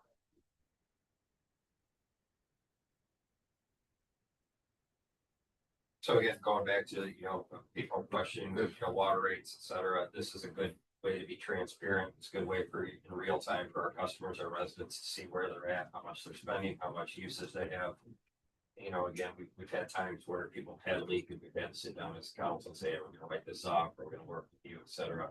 For 14 cents a month, I think it's beneficial for our residents to be able to log in, see their, track their usage real time, track the rates, and again, for 14 cents a month, I think that helps us sell how we're being transparent and what our rates are. I think it's a well worth cause, like, Senate water for being able to track real time for everyone else. Move to approve the implementation of the customer water usage portal and the annual subscription cost of $1.70 per liter, estimated at approximately $2,800 per year, with a one-time $15,000 implementation fee. I'll support. Motion Bill second, Sherry, to approve the implementation of the customer water usage portal and annual subscription cost of $170 per meter, estimated approximately $2,500 per year, with one-time $50,000 implementation fee waived. Further discussion? Danielle, thanks for reaching out on that. Getting that fee waived, that's awesome. Yeah. It really sells it. And then we will obviously want to send out letters or whatever on how they can sign up. Yes, once I'll have more information tomorrow with our call on the timeline, but we will definitely be sharing the information through, I'm guessing, several different platforms that make sure that our customers know how to sign up, providing some support as well. Is it based on subscription of whoever signs up for it, or is it 2,800 across the board? Is it based on- Regardless if they sign up. Okay, any further? Call roll. Eric, Yes.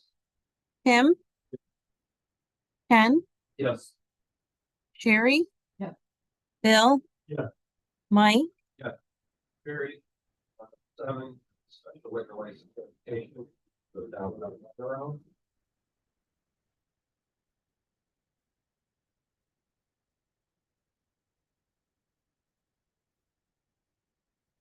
Like every other event. This before, so another application. Move to approve the special liquor license for the downtown London. I'll support.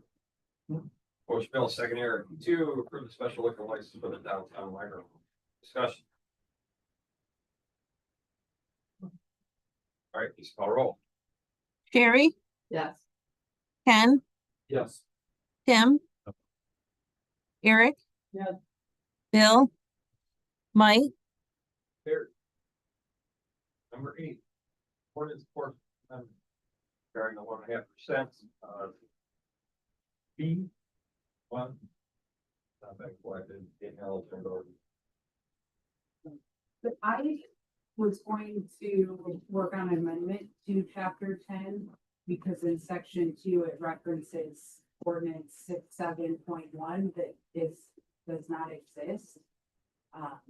I found this ordinance as well, so I was reading it, and we do not currently charge the 1.5 interest on our accounts receivable. This would be anything outside of utility billing, which is processed separately. So I did reach out to Brandon as well, just to make sure we weren't doing it, and I just wasn't aware of it, but since he's been here, he's not done it. I don't know when this ordinance was put in place. There's not a year tied to it, so I'm not entirely sure why we didn't start doing it. I think we've probably haven't for such a long time now, and it's just one of those ordinances that unless you go looking for it, you just didn't really see it or notice it. So before I started making amendments or bringing it to you to repeal, I wanted to get some direction from council to see if this is something you do in fact want us to enforce, or if you are looking to repeal it. Just to give you guys a little bit more information about our accounts receivable, we don't do a ton of invoicing for this, but probably some of the more common things that we invoice for would be water samples that are done at our water treatment plant. We have a couple companies that will drop off and we invoice them for those. We sometimes invoice our right-of-way permits, because those permits are not issued through our department. So they get a Metro X permit and then are invoiced. We also invoice sponsorships or our Parks and Rec sponsors. We don't have typically, knock on wood, issue with people not paying those bills. They're typically paid within 30 to 45 days. So even if you were to enforce this, if I had to guess, I'm gonna say it's not more than $20 a year in revenue. If that even, but it's really, you guys set the policy and either enforce it or I'll work on getting this repealed. So just looking for some direction. And if you have questions, let us know. My opinion is to repeal it because it probably costs more money to process it than if I make $20 a year.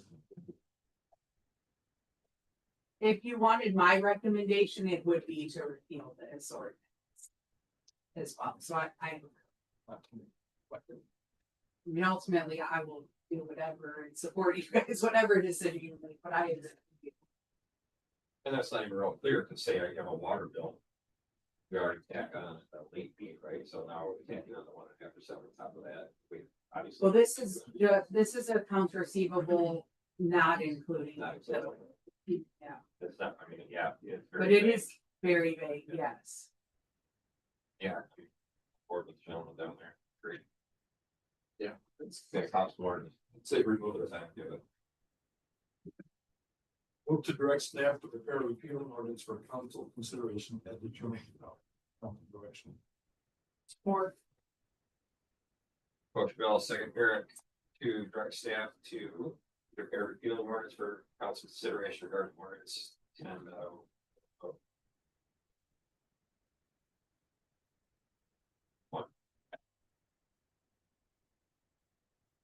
okay, further discussion. Please call roll. Tim? Yeah. Ken, Yes. Sherry, Eric, Bill, Mike, Number 9, blueprint storage discussion.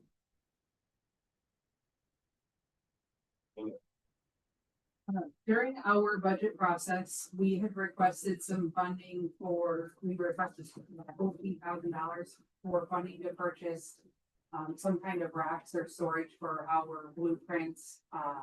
We have a lot of village and building property files, and right now they're stored in our basement. They're kind of piled up on racks. It's very hard to keep them in good condition. It's very, very hard to find things. If we are able to find things, it's time consuming. We've had a hard time finding companies that are able to provide racks that we need. So we did get a Southwest Solutions Group, and I gave you guys the cost on the agenda of $12,290.49. We actually need 4 of them, so their cost is $16,387.32 for metal racks. So I did reach out to Jake Norman. He owns Norman Home Services, to see if there was a way that he could maybe construct something that would be a little bit more cost effective, thank you, for us than the $16,000 and still meet our needs. So Jake was kind enough, he came and we went downstairs and looked at everything, did a bunch of measurements. And he is proposing that he could build 4 units housing the same number as the metal ones for $11,500. So he would prepare all of those and then bring them on site and actually construct and build them in the basement. And then that would allow staff the ability to get everything organized and taken care of. Property files, just as a reminder, they are permanent record. So when we get those blueprints for building permits, we are required to keep those forever or microfiche them, which is super expensive. So we are asking to do this, which it'll also give us room to have future plans added to it without running out of space. But again, let me know if you have questions. 11,500 for 4 racks. Correct. At each. Total, yes. It is nightmare down there, bring them down there. You wanna keep them rolled, you want them to fit in a specific bin rather than. Yes. like whatever. Yeah, so they will stay rolled. So what we would do, is he'll build.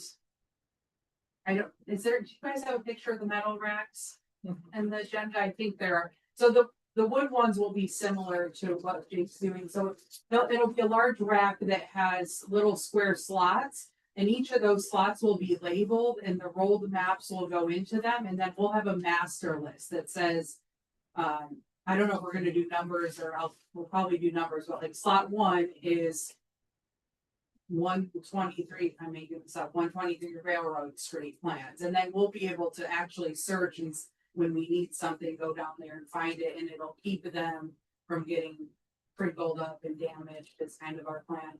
And then we did, because some of the plans, like you'll get some plans that are this big around and some that are this big. So Jake's working with us to make slots that are larger for some of those bigger plans and then smaller ones to fit more. So we'll have kind of a combination of sizing. The metal racks kind of show what it would look like. It'll be a little bit different again because he's using wood, but there'll be dividers between each of the plans.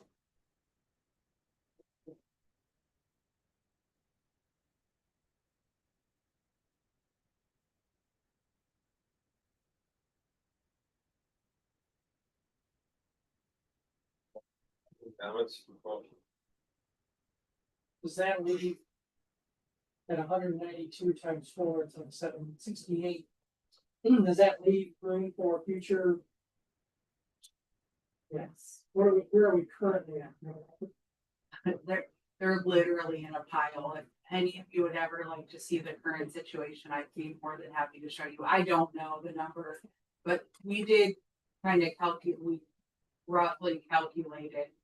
I think that'll leave us about 2 that are completely empty for future growth.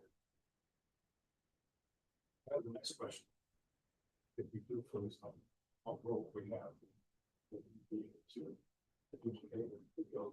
And that's, I think I will be hopefully gone by then. But yes, I think then we would look at adding additional, like it could be duplicated. Maybe, I don't know if Jake will still be the one to do that by the time we need it, but I think somebody could come in and make something similar to expand that. I'll move to award the purchase of blueprint storage racks to Norman Home Services in the amount of $11,500. Support. Motion got second bill to approve. Or to award the purchase of blueprint storage racks to Norman Home Services, the amount of $11,500. Further discussion. Matt, please call roll. Sherry, Yes. Tim, Eric. Yes. Bill, Ken, Mike, All right, we'll have reports. Danielle. Unless you have questions for me.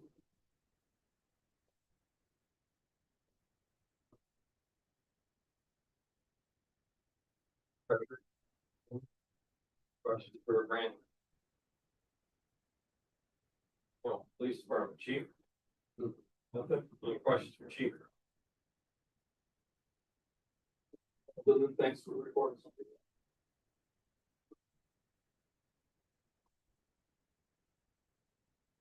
All right, moving on to council discussion. Jerry, start with you. No, Tim. Yes, I do. I've been asked by more than one citizen, why aren't citizens and council members asking questions about the dismissed embezzlement case? So I tried to do a little research and come up with some questions, some statements. The village has spent more tax dollar monies with the between $80,000 and $90,000 on this investment case. Trying to achieve a guilty verdict that was assumed to be $26,000. Between $80,000 and $90,000 spent to try to find $26,000. The council approved to spend $43,000 for a forensic audit. And yet the case has been dismissed. How much is that, sir? $43,000 for forensic audit. So trying to find some answers for these citizens and making discussions with our council members. Also, do we know if Plant Moran has any open invoices for submission to the village? So are there any invoices out there that still need to be paid? If yes, when will they be submitted? And if they are submitted, will the taxpayers have to assume these bills? Also, in trying to research and come up with some answers, I find out that in June of 2020, there's a police report that says there's missing monies from a deposit. And then when they tried to find those monies, it was found in the village office, staff office. So, for those that are asking me to ask some questions, there we are. There may be many more. It was in progress for approximately 5 years, and then we dismissed it, or it was dismissed. So, for those that were asking me, I'm asking council, anybody have answers? Or where do we go from here? Obviously, there was strong enough suspicion that monies were being stolen or missing. So monies were spent to try to find it. But yet, it's been dismissed. So, there's my questions. There's my statements. Thank you.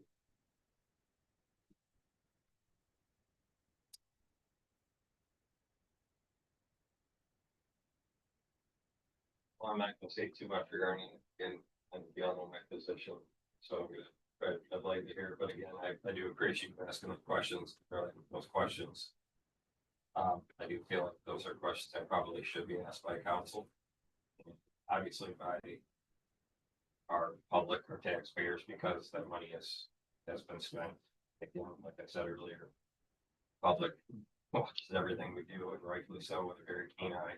So there are questions I would like answered too. Again, it's a challenge for me to bring that kind of thing up. But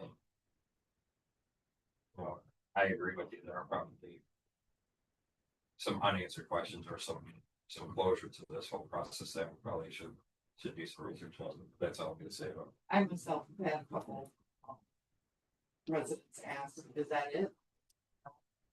Is that just because it's dismissed, done with it? There's gotta be money. And unfortunately, I didn't have to either. So I question that myself.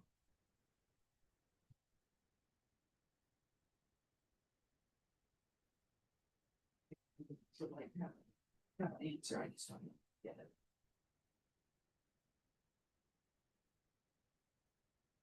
I'm going to say that probably the safest way for us to answer is to have our attorney here to actually answer that question. I will say that counsel is sometimes given information that we are not permitted to discuss with the public in ongoing investigations and cases. And all of us are held to that standard. But to act like, Tim, that you have no idea what's going on is not fair to us. We can have disappointment in outcomes and in dismissals. That's out of our hands. That is the prosecutor. Once we were responsible for the audits, we were responsible. I wasn't even on council. We're responsible for that. That's part of our, that's just part of how it goes. Because someone has to pay those bills. But disappointment that there isn't full closure on this, that there wasn't someone found guilty or at least gone to trial. I'm disappointed. But the ones to answer, asking the questions is fine for the village, from the folks. But a lot of times we only know what we read in the paper as well, even though I will say there are times we are given more information that we cannot discuss. So I think what we need to have is our attorney here, and we can ask him all those other questions that the constituents that have approached you to about. Absolutely. See if he can't provide something more than what we can provide. But we also need to be careful to not armchair quarterback this and say money was found here, money was found. And that had nothing to do with the case. That had nothing to do with the case. So that's my thought. See if Mr. Lacoste can't come here at our next meeting, and let's have it on the agenda and ask him some of these questions that you all have been asked. I think that's very fair. I'm not sure, Ken, that we can say it has nothing to do with it. It was missing money from the beginning, started. So to say that has nothing to do with it wouldn't be the factual. Two separate issues. Missing monies. Two separate. Those were two separate things. Even And though to they're the conflate same. them is not correct. They're My still opinion. separate. Correct. That's what I'm saying. Yes, we did. Yeah. Where it started. Well, looks like we need the attorney. Yeah, I agree. And I guess thinking, with Tim mentioning how much that was, yeah, again, if the audit was correct or incorrect, you know what I mean? I guess that's something we would ask Flint Rand for Flint, right? Again, we need that one. They give us Well, not just them, but also we're dealing with people that are no longer employed here. That gave counsel, that made, when I gave COUNSEL counsel. Yeah. On how we should proceed and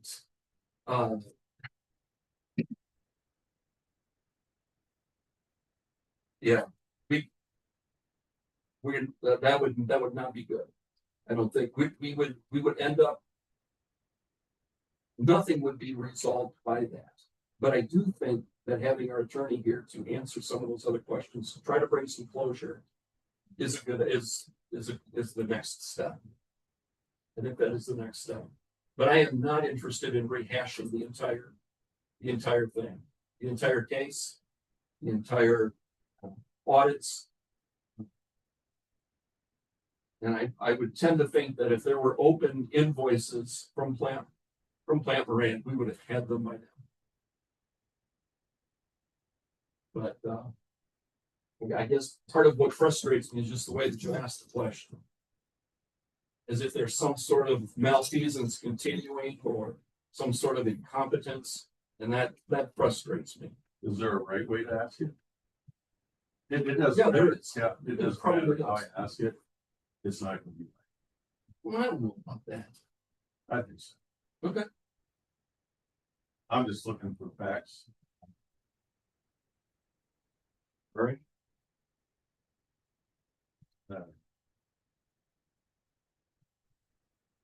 Yeah, and I see both sides, from both what you guys are saying, and again, it's not personal, but again, as the council, and again, I was not trying to speak too much here, but we probably should have answers to some questions that we do have regarding the entire process, because again, I don't think any of us sitting up here feel like you're in the know of what's 100% fact or truth or process. Correct me if I'm wrong. Anything again, trying to sit back a little bit and watch, but again, do my job. There's even a other person.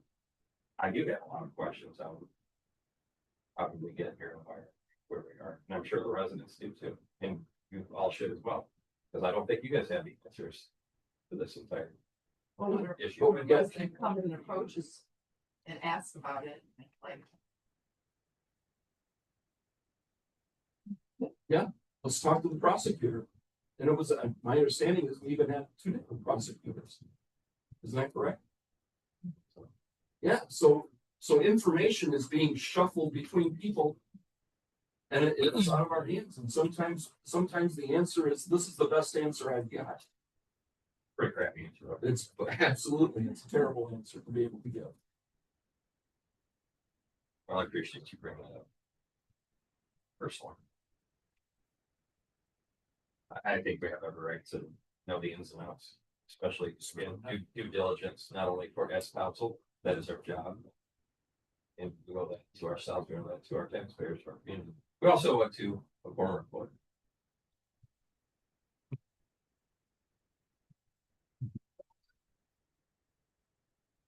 Okay. Tim, anything else? Eric? I do, I don't see late. Stock recycling in this awesome dumpster. So again.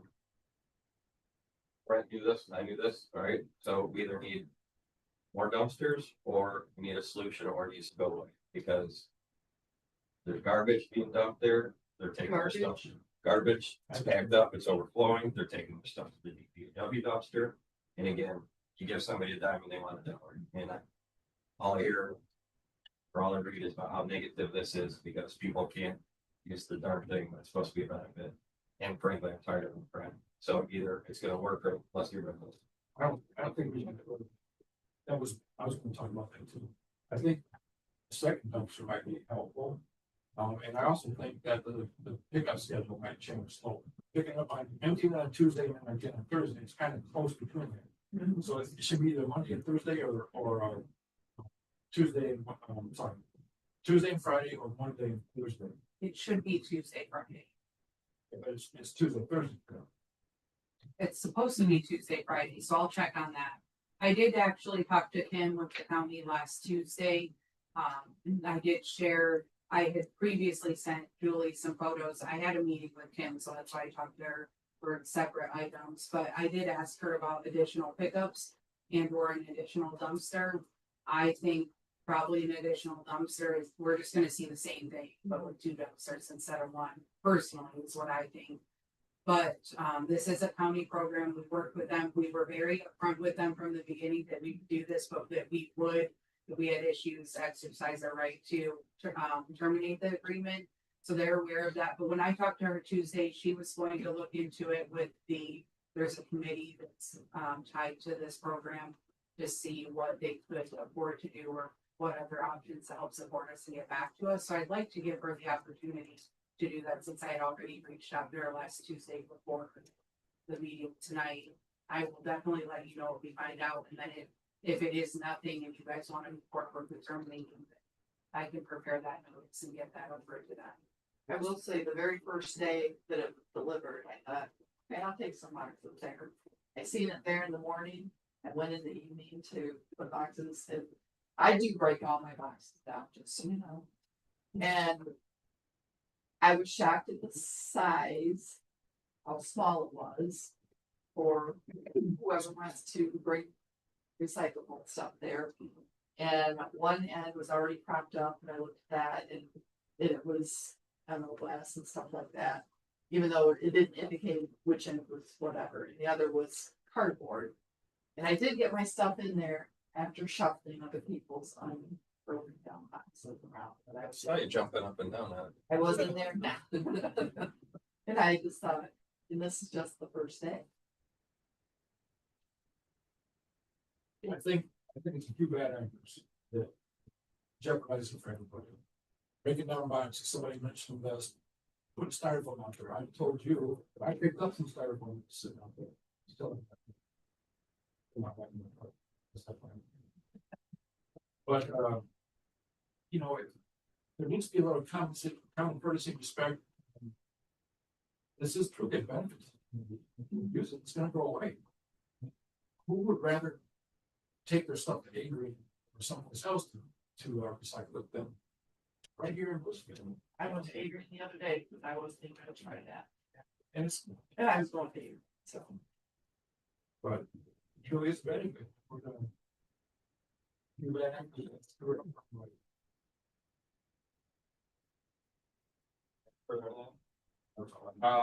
Danielle, again, on the negative thing, it's Easter coffee hour coming up in a couple Saturdays. I appreciate you doing that. Again, that is on your own time. Work your hours here. You also sit through a ton of crap meetings. And for people to just, you know, belittle you for trying to have a coffee hour, trying to be transparent, keep the community tired of that. So again, thank you for offering to do on a Saturday on your own time. I have that on my Take advantage of calendar. that. Love to see you and any other residents that have questions. So. I will buy you a coffee if you come and chat with me. You can even just come say hi. I'll buy you a coffee. Then it makes it look like more people. In this And finally, I guess, reading through the general questions of the purchase policy, I really appreciate you including. And again, I think that should give your assessment to front heads. Because I'm not sure I've ever understand that process, that, yeah, we don't just rubber stamp it, you know, the budget. But then there's a process of checks and balances, and I'm saying, okay, we're at this limit. It needs to be approved by the appropriate. But it's just a learning curve. I think it's a good question. I appreciate you attaching that. Yeah, I asked the question. And about well, my question also is, well, I'm all for transparency, how much redundancy is actually needed? And if that is just a council policy, or if that is an ordinance that we did have, and look at it, there's not another way to do that, especially when starting the meetings at 6, well, we're not yet, we're almost 2 hours, which that's not bad for a meeting.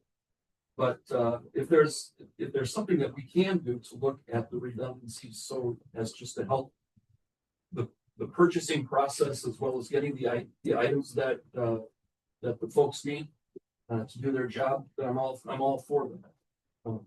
But at the same time, I don't want to lose transparency. I'm with you right there.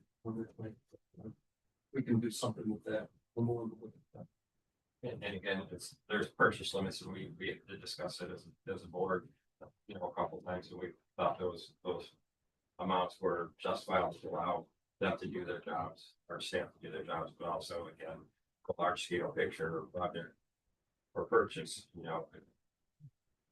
That's government, that's the way it works. You may slow it down, people may not like, that's just how it works. You know, for example, that dump truck that we just purchased, you know. I you know, not speak for Gwen, she's not here, but she was kind of miffed, and I was too, that we didn't have a whole lot of information. And so again, it's just us doing our due diligence, us doing our checks and balances before we sign a check on a major purchase. I think that's a role. I don't oppose to that. I'm just opposed. What I'm asking is that maybe is there a different process that we can do? If there isn't, then there isn't. But just because we've always done it like this doesn't always make it the right way. That's all I'm saying. I find it as a checks and balances, it's concern for me. Sure. I'll see that. Bill? Good. Pam? No. All right. Maybe the hold. Hold setting. You did skip the second. Okay. Sorry. Public comment, anybody who cares for your best counsel, Pam, okay. In order to facilitate an intelligent discussion at our Parks and Rec board meeting, could you explain exactly what you mean by having a program operate successfully at the desired level? What is this desired level? Very popular program. I'm feeling confused about some of your comments what exactly is not being done well, what is lackluster, and how can we set this position up for success? It's very unclear to me what's driving this lack of enthusiasm for part-time rep director. And can you give me some input or some clarity on how we can make a recommendation based on these negative comments? I have something to say. I'll use Emilio as an example, because he's what's been in my mind. He was, as a part-time director, allowed 15 hours a week to do whatever he had. He told me that he sometimes would stay up until 2 o'clock in the morning, working on a program or whatever, and then have to get up a few hours later to go to work. In my mind, that's not setting someone up for success. I commend him for his dedication and diligence in trying to get those programs running. But there is no way, no reason that I can think of why he would have to stay up, work on a program that late into the night or the morning. That's one thing. 15 hours a week is not, there's a projects there, a lot of programs, there that he was the director for. It takes time, it takes coordination, it takes him reaching out to others to help. And I don't think he had the tools. I don't think he was given the tools to be successful. What are the tools that would help us know what we're looking for? You can't throw out the baby with the bathwater by saying every department director is going to. I get it. And I read your email today, and you went into discussion when we talked about possibilities or options for these programs to continue. But I don't think we ever, as a council, talked about just totally eliminating everything. I saw your comment about what is parks and recreation if we don't have any recreation. So, all right. But yeah, you weren't witness to the conversation, to the discussion that we had. We did talk about getting parents involved. We did talk about making things like club level sport, whereby flag football parents would run that program, whereby soccer parents would run that program, much like Little League Baseball or Little League Softball. You know, it's a parent thing that runs those organizations.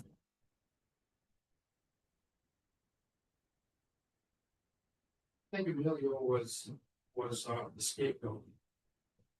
I just didn't agree with that. He was the one that was in charge of the programs, and he was the one that took the fall. I just don't think he was set up for success. I have so many things that I want to say, and I'm going to try to say this in a very professional way. I like Emilio as a person. I think that is wholly unfair to say that he was the scapegoat, because there were numerous issues. Emilio was not just terminated and the scapegoat for this program. It's very well documented. If you want to talk about that, it is not my goal to publicly shame him at all. So I'm not going to go into the details of that, because I personally think that is wrong to do to any person, especially when they're not here to defend themselves. So I think, that being said, there's a lot more than just being set up for failure or whatever. We have expectations that if we're going to run a program, that it is going to be well planned out. We are going to have volunteers in place. We're not going to be scrambling last minute. I mean, we had 40% of our coaches when registration closed. That to me is unacceptable. That is poorly running the program. If we're going to open up registration and we're going to take 160 kids, let's round it up, and we only have coaches for 40% of those, why are we doing it? Or if we're having to pay additional funds because we poorly managed our time to expedite jerseys to get here, that's poorly managed. And my perspective, having worked with this person in council and the Parks and Rec Board, is that a part-time position does not have the capacity to meet all of those job requirements on top of doing their full-time job, because this is a part-time position that works 10 to 15 hours a week. So they're not making a living. And no, not knocking them at all. They're working a full-time job to support their family, which is what all of us work for, is to support our family. So this is coming second to them, and it's a filler job. So it's not getting the attention and time that it truly needs. Like, you're right, somebody should not have to stay up until 2 a.m. to work on things. But a lot of planning in the beginning will set you up for success. I did this program in the fall of 24, and it was successful, but I was not doing a lot of my other village administrator responsibilities to make it be that way. So I think the right person could do it, but that's what, when we're talking about setting the next person up for success, we know that part-time is not going to cut it. We need somebody that's going to be in that role and more committed to it, and not just kind of an afterthought because they are working a full-time job elsewhere. Or we need these volunteers to step up and help make these programs successful. We hear a lot of people say, well, and you volunteer, you know this, like, you volunteer to help make the swim lesson program successful. And without you, we couldn't do that. It's the same for soccer. We have to have people step up and coach. And they can't just say, well, I want my kid to participate, but then not be willing to help us out with that. Because one person cannot do it all. And that's one aspect. The other part of that is finding people who are able to referee. So we do travel and we play different areas. So we don't always have all of our games played here. But typically the people who referee are our young athletes who are going to school, who are involved in different programs, who are doing other sports. So they can't commit to every weekend. So then last minute on Friday night, we're scrambling to find referees for programs that we should have had lined up all along. And if we had a full-time person that could dedicate and plan that out and say, okay, we have 7 weeks a game and we're going to have refs planned out 7 weeks ahead of time, they would be much more successful than having to, in the moment, rush to get all of that done. And that's just a couple examples. I mean, there's so much more to the job. There's preparing the agendas, there's talking to sponsorships, there's follow up with that, there's soliciting feedback after a program. So it's not just planning the program goes, and then wipe your hands, you're done, move on. And I don't think that people, until they actually are in that role, have a full, true understanding of what all the job entails and what you need to do. Sorry, I'm getting a little bit passionate, but I just don't think that we're being completely open about the whole situation. And again, I think that we have been very cautious that we don't want to speak ill of somebody or poorly about them, because we do appreciate Emilio had amazing qualities. He was really good at a lot of things, but there were things he was not. And we had these same issues with people prior to him as well. This isn't just an Emilio issue. This was before that, and we've continued to see it. And we made changes in between. It was Eric and Emilio to try to make this more successful and try to set them up. We did scale the job back considerably at that time, and still continue to have some of those repeat issues. So, and this is what we tried to talk about at the Parks and Recreation Board, and you were there for that, Pam, is what can we do with the resources that we have? Because we know we can't afford a full-time person.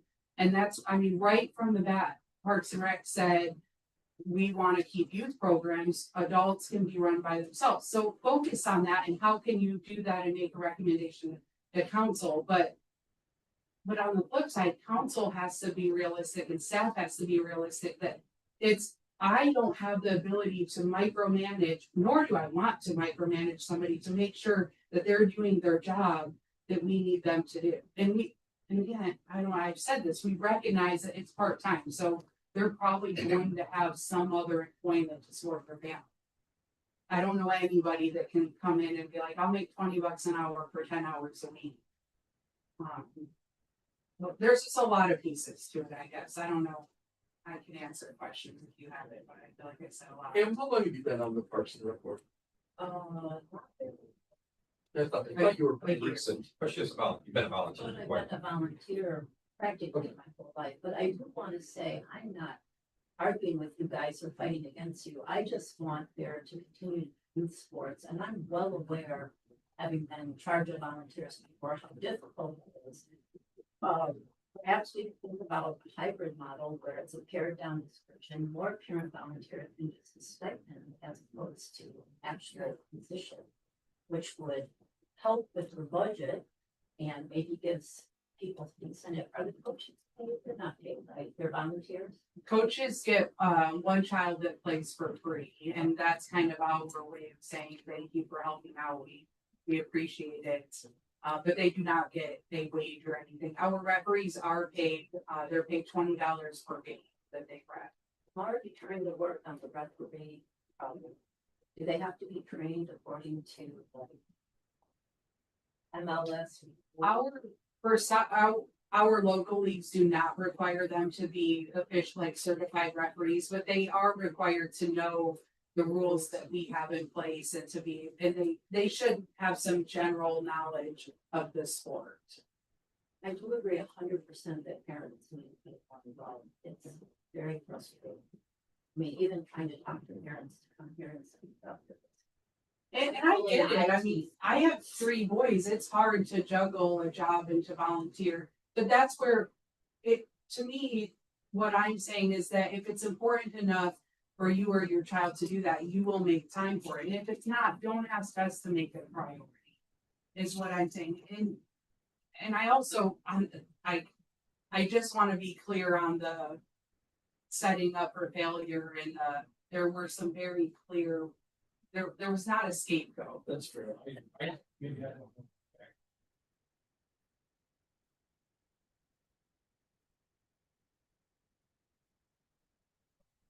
Okay.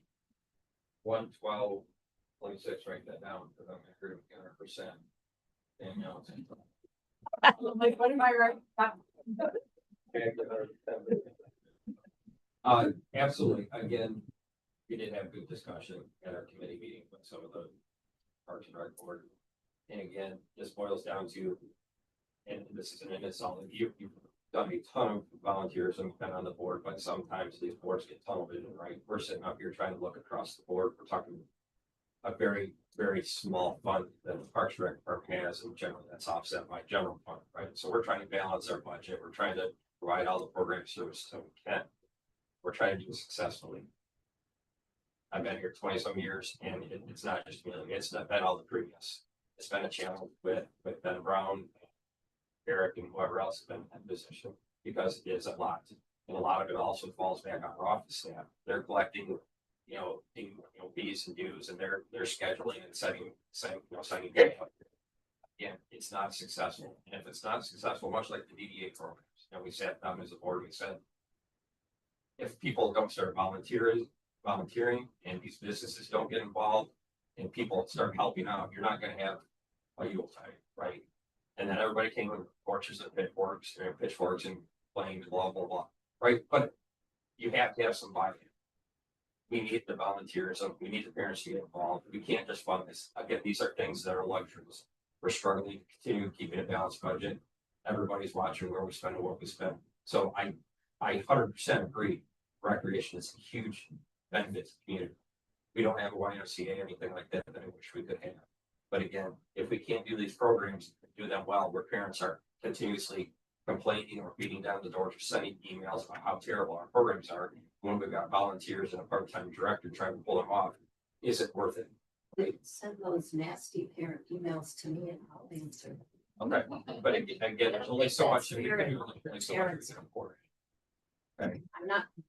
I want to work together to find a solution because soccer has been very valuable to our family, to our communities, and surrounding communities that don't have it.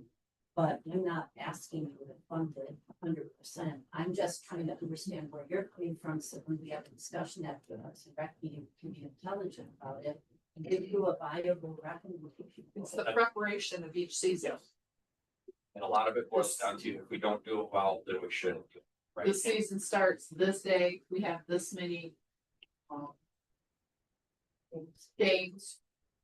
Before that day, we need your refs, you need all the people on board that are gonna be. At each of those games, Yes. ready to go.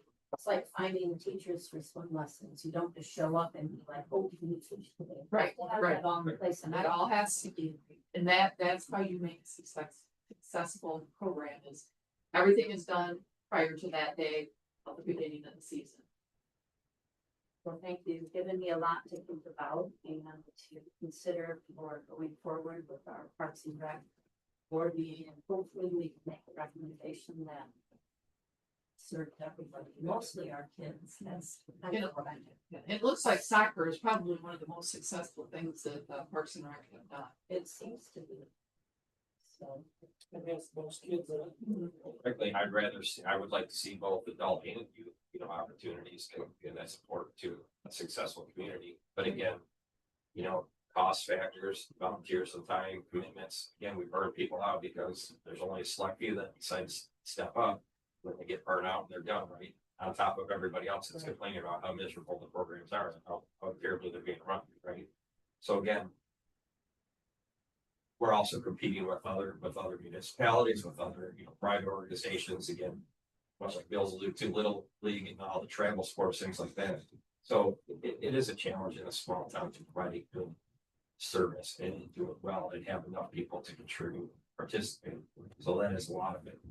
A lot of it is funding. So again, if I was in the Parks and Rec board, I would question 100%, why can't we fund a full-time director?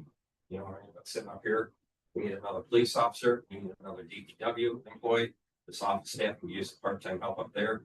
So again, I'd say the I'm big not picture questioning your budget or how you budget it. I'm just trying to look at this all together. And I needed a little bit more clarification because I didn't really understand everything that was brought to our last Parks and Rec board meeting. So now I have a better understanding of it, and thank you for all your comments. That was super helpful. So we can work together to figure something out. Maybe it can just be a volunteer with a stipend and parents can take each. If people want to buy in, then they need to contribute, they need to participate, they need to step up and say, we're gonna help make these programs successful, because we can't do it with a part-time director. That's what we work for, and I will certainly work for that with parents and coaches that you know. And I think most of the coaches on their behalf really like to teach kids how to play soccer. I don't think they do it because they want the kids to play soccer. So, thank you. Thank you. What else? All right, here we go. Yes, sir. Mike Wazinski, 221 Sherman Street. Up there. I got an issue with people traveling down our street, going 40, 50 miles an hour, come up with Gibson, go like mad the other way. She'll testify to that. And it's getting worse. It doesn't, I don't know, I don't even know what the speed limit is in the side streets in town. 25. They're not posted. Chief is well aware of that. It's been discussed a couple times. Are there certain times of day, did you notice that more than? others? Usually it's in 4 or 5 o'clock when guys are coming home from work. It's hit and miss, and I get it. It's always challenging. I stopped at the stop sign on Sherman to turn. Man, 30, 35, every time I'd see it, somebody does that. Jackie, Put on Sherman for that. you step up. Okay. Chief, I'll let you, if you have any input on it, but again, we are with the resources we have, right? I talked about this and I have directed control on the side streets. So they are out there focusing some control time on the side streets. But as Council knows and Danielle knows, and perhaps I don't know where. Each officer is responsible for their own investigations. So we have to balance control time between that investigation. If there is a criminal case that takes precedent over control. So a lot of times we're up against the wall with balancing or trying to focus in on the traffic enforcement with the caseload that we have. So it is frustrating for us, it's frustrating for you, for the residents. That's the constant challenge that we have. So I'll go back and send emails, say, hey, we've got this complaint tonight. But at the same time, you've got a sexual assault case that takes priority in those types of cases, child abuse cases, which we get, those take a lot of time. So how do we solve the problem? Yeah, to me, I need police officers, that's right. I need a detective bureau. That's what I need. We balance what we can with what we got. And I try to focus on the traffic when we get an opportunity. I think those electronic, speed monitors, I think those have been a big help. You know, and like that on Sherman Street, if you put one there for a while, maybe it'll refresh people's memory. Oh, yeah. Oh my God, let's slow down, you know. I think they're helping. I think that's a huge step in the right direction. My assessment is all they're doing is recording. Yeah. I don't think there's someone. Well, I'll put it on Sherman, on but Lake Street, what I see in the downloads. It's not, they're not, I'm not seeing a significant decline in speed. In other words, there's a tracker there to track Yeah. the speed. Yes. Didn't know. it does record who it is. So it just gives me time and date and what the speed is. Yeah. But my assessment is it might be slowing down a bit, but there's still plenty of speeding, exceeding the speed limit. That's fun. It is, it's something. It's another tool in the toolbox, so that will solve the problem completely. I will certainly have it put up on Sherman. We can put it up there Well, for a while. any police cars that aren't on the road, we park one in my driveway. Hey, Jack, let's take your name for the record, will you? Huh? State your name for the record. if you Oh, would. Jack Bates. Thank you. Mike, I appreciate that. Again, it's about resources. I've had numerous discussions with Chief about it. We've got people have kids on e-bikes, you know, we've got people that don't stop, we've got speeders. It is a problem. And much like you alluded to, the resources are limited, much like we've discussed with the Parks and Rec and everything else here, right? We can only do so much with what we can afford, what we got. So I'm as frustrated with you, or and as you are. So, but again, we can only do so much. Well, we will certainly let the officers be aware of it. You know, get that speed sign we put on the permit. So we can get out there and make some stops. Thank you. Appreciate it. All right, anybody else, last chance, comment? Yes, sir. Stand for the record, please. Kevin Ashmeyer, 323 Pearl Street. My wife and I moved here 3.5 years ago with our young son before he started kindergarten. The Parks and Rec was an attractive part of why we chose Blissfield. We both are professionals, live in work in Toledo. I think it would be incredibly short-sighted, detrimental to the village to let that diminish or disintegrate entirely. I understand the challenges with the volunteers. I'm on the Little League board. It's a constant struggle all the time. I think it's worth the trouble. We've said negative comments yet. Is it worth it? And absolutely it is worth it to keep a healthy youth rec program going in Blissfield. Not just for the benefit of the children, you know, having fun, staying active, but to make the village stay attractive to young families who are looking for a place to raise a family and to not, you know, leave, you know, when their child's in 3rd grade or, you know, something like that. That's just my opinion. We take part in the adult leagues as well. Obviously that's secondary as far as importance goes, but I think if there are kids and adults who want to be active in this village, I think we should do everything in our power to keep it available to them, whatever that takes. I think a fully supported full-time director who is highly motivated and highly organized is critical for that to be successful and to expand, you know, marketing, outreach, make sure everybody's aware of these programs so we can increase. Obviously, it's never going to be profitable once we get 1,000 kids playing soccer, but I just wanted to voice that. So thanks. If I ask you a question, sure. Do you guys utilize the pool? Yes. Town pool?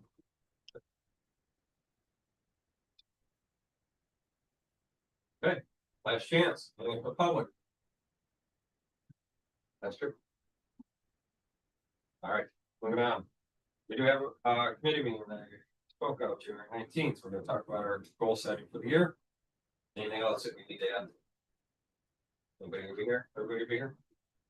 Here. Okay. And next official council meeting will be 26th. Nothing further. I will entertain a motion to adjourn. I'll support. Motion, Bill, second Eric to adjourn 8:19 PM. Please call roll. Tim, Yes. Jerry, Ken, Eric. Yes. Bill, Mike,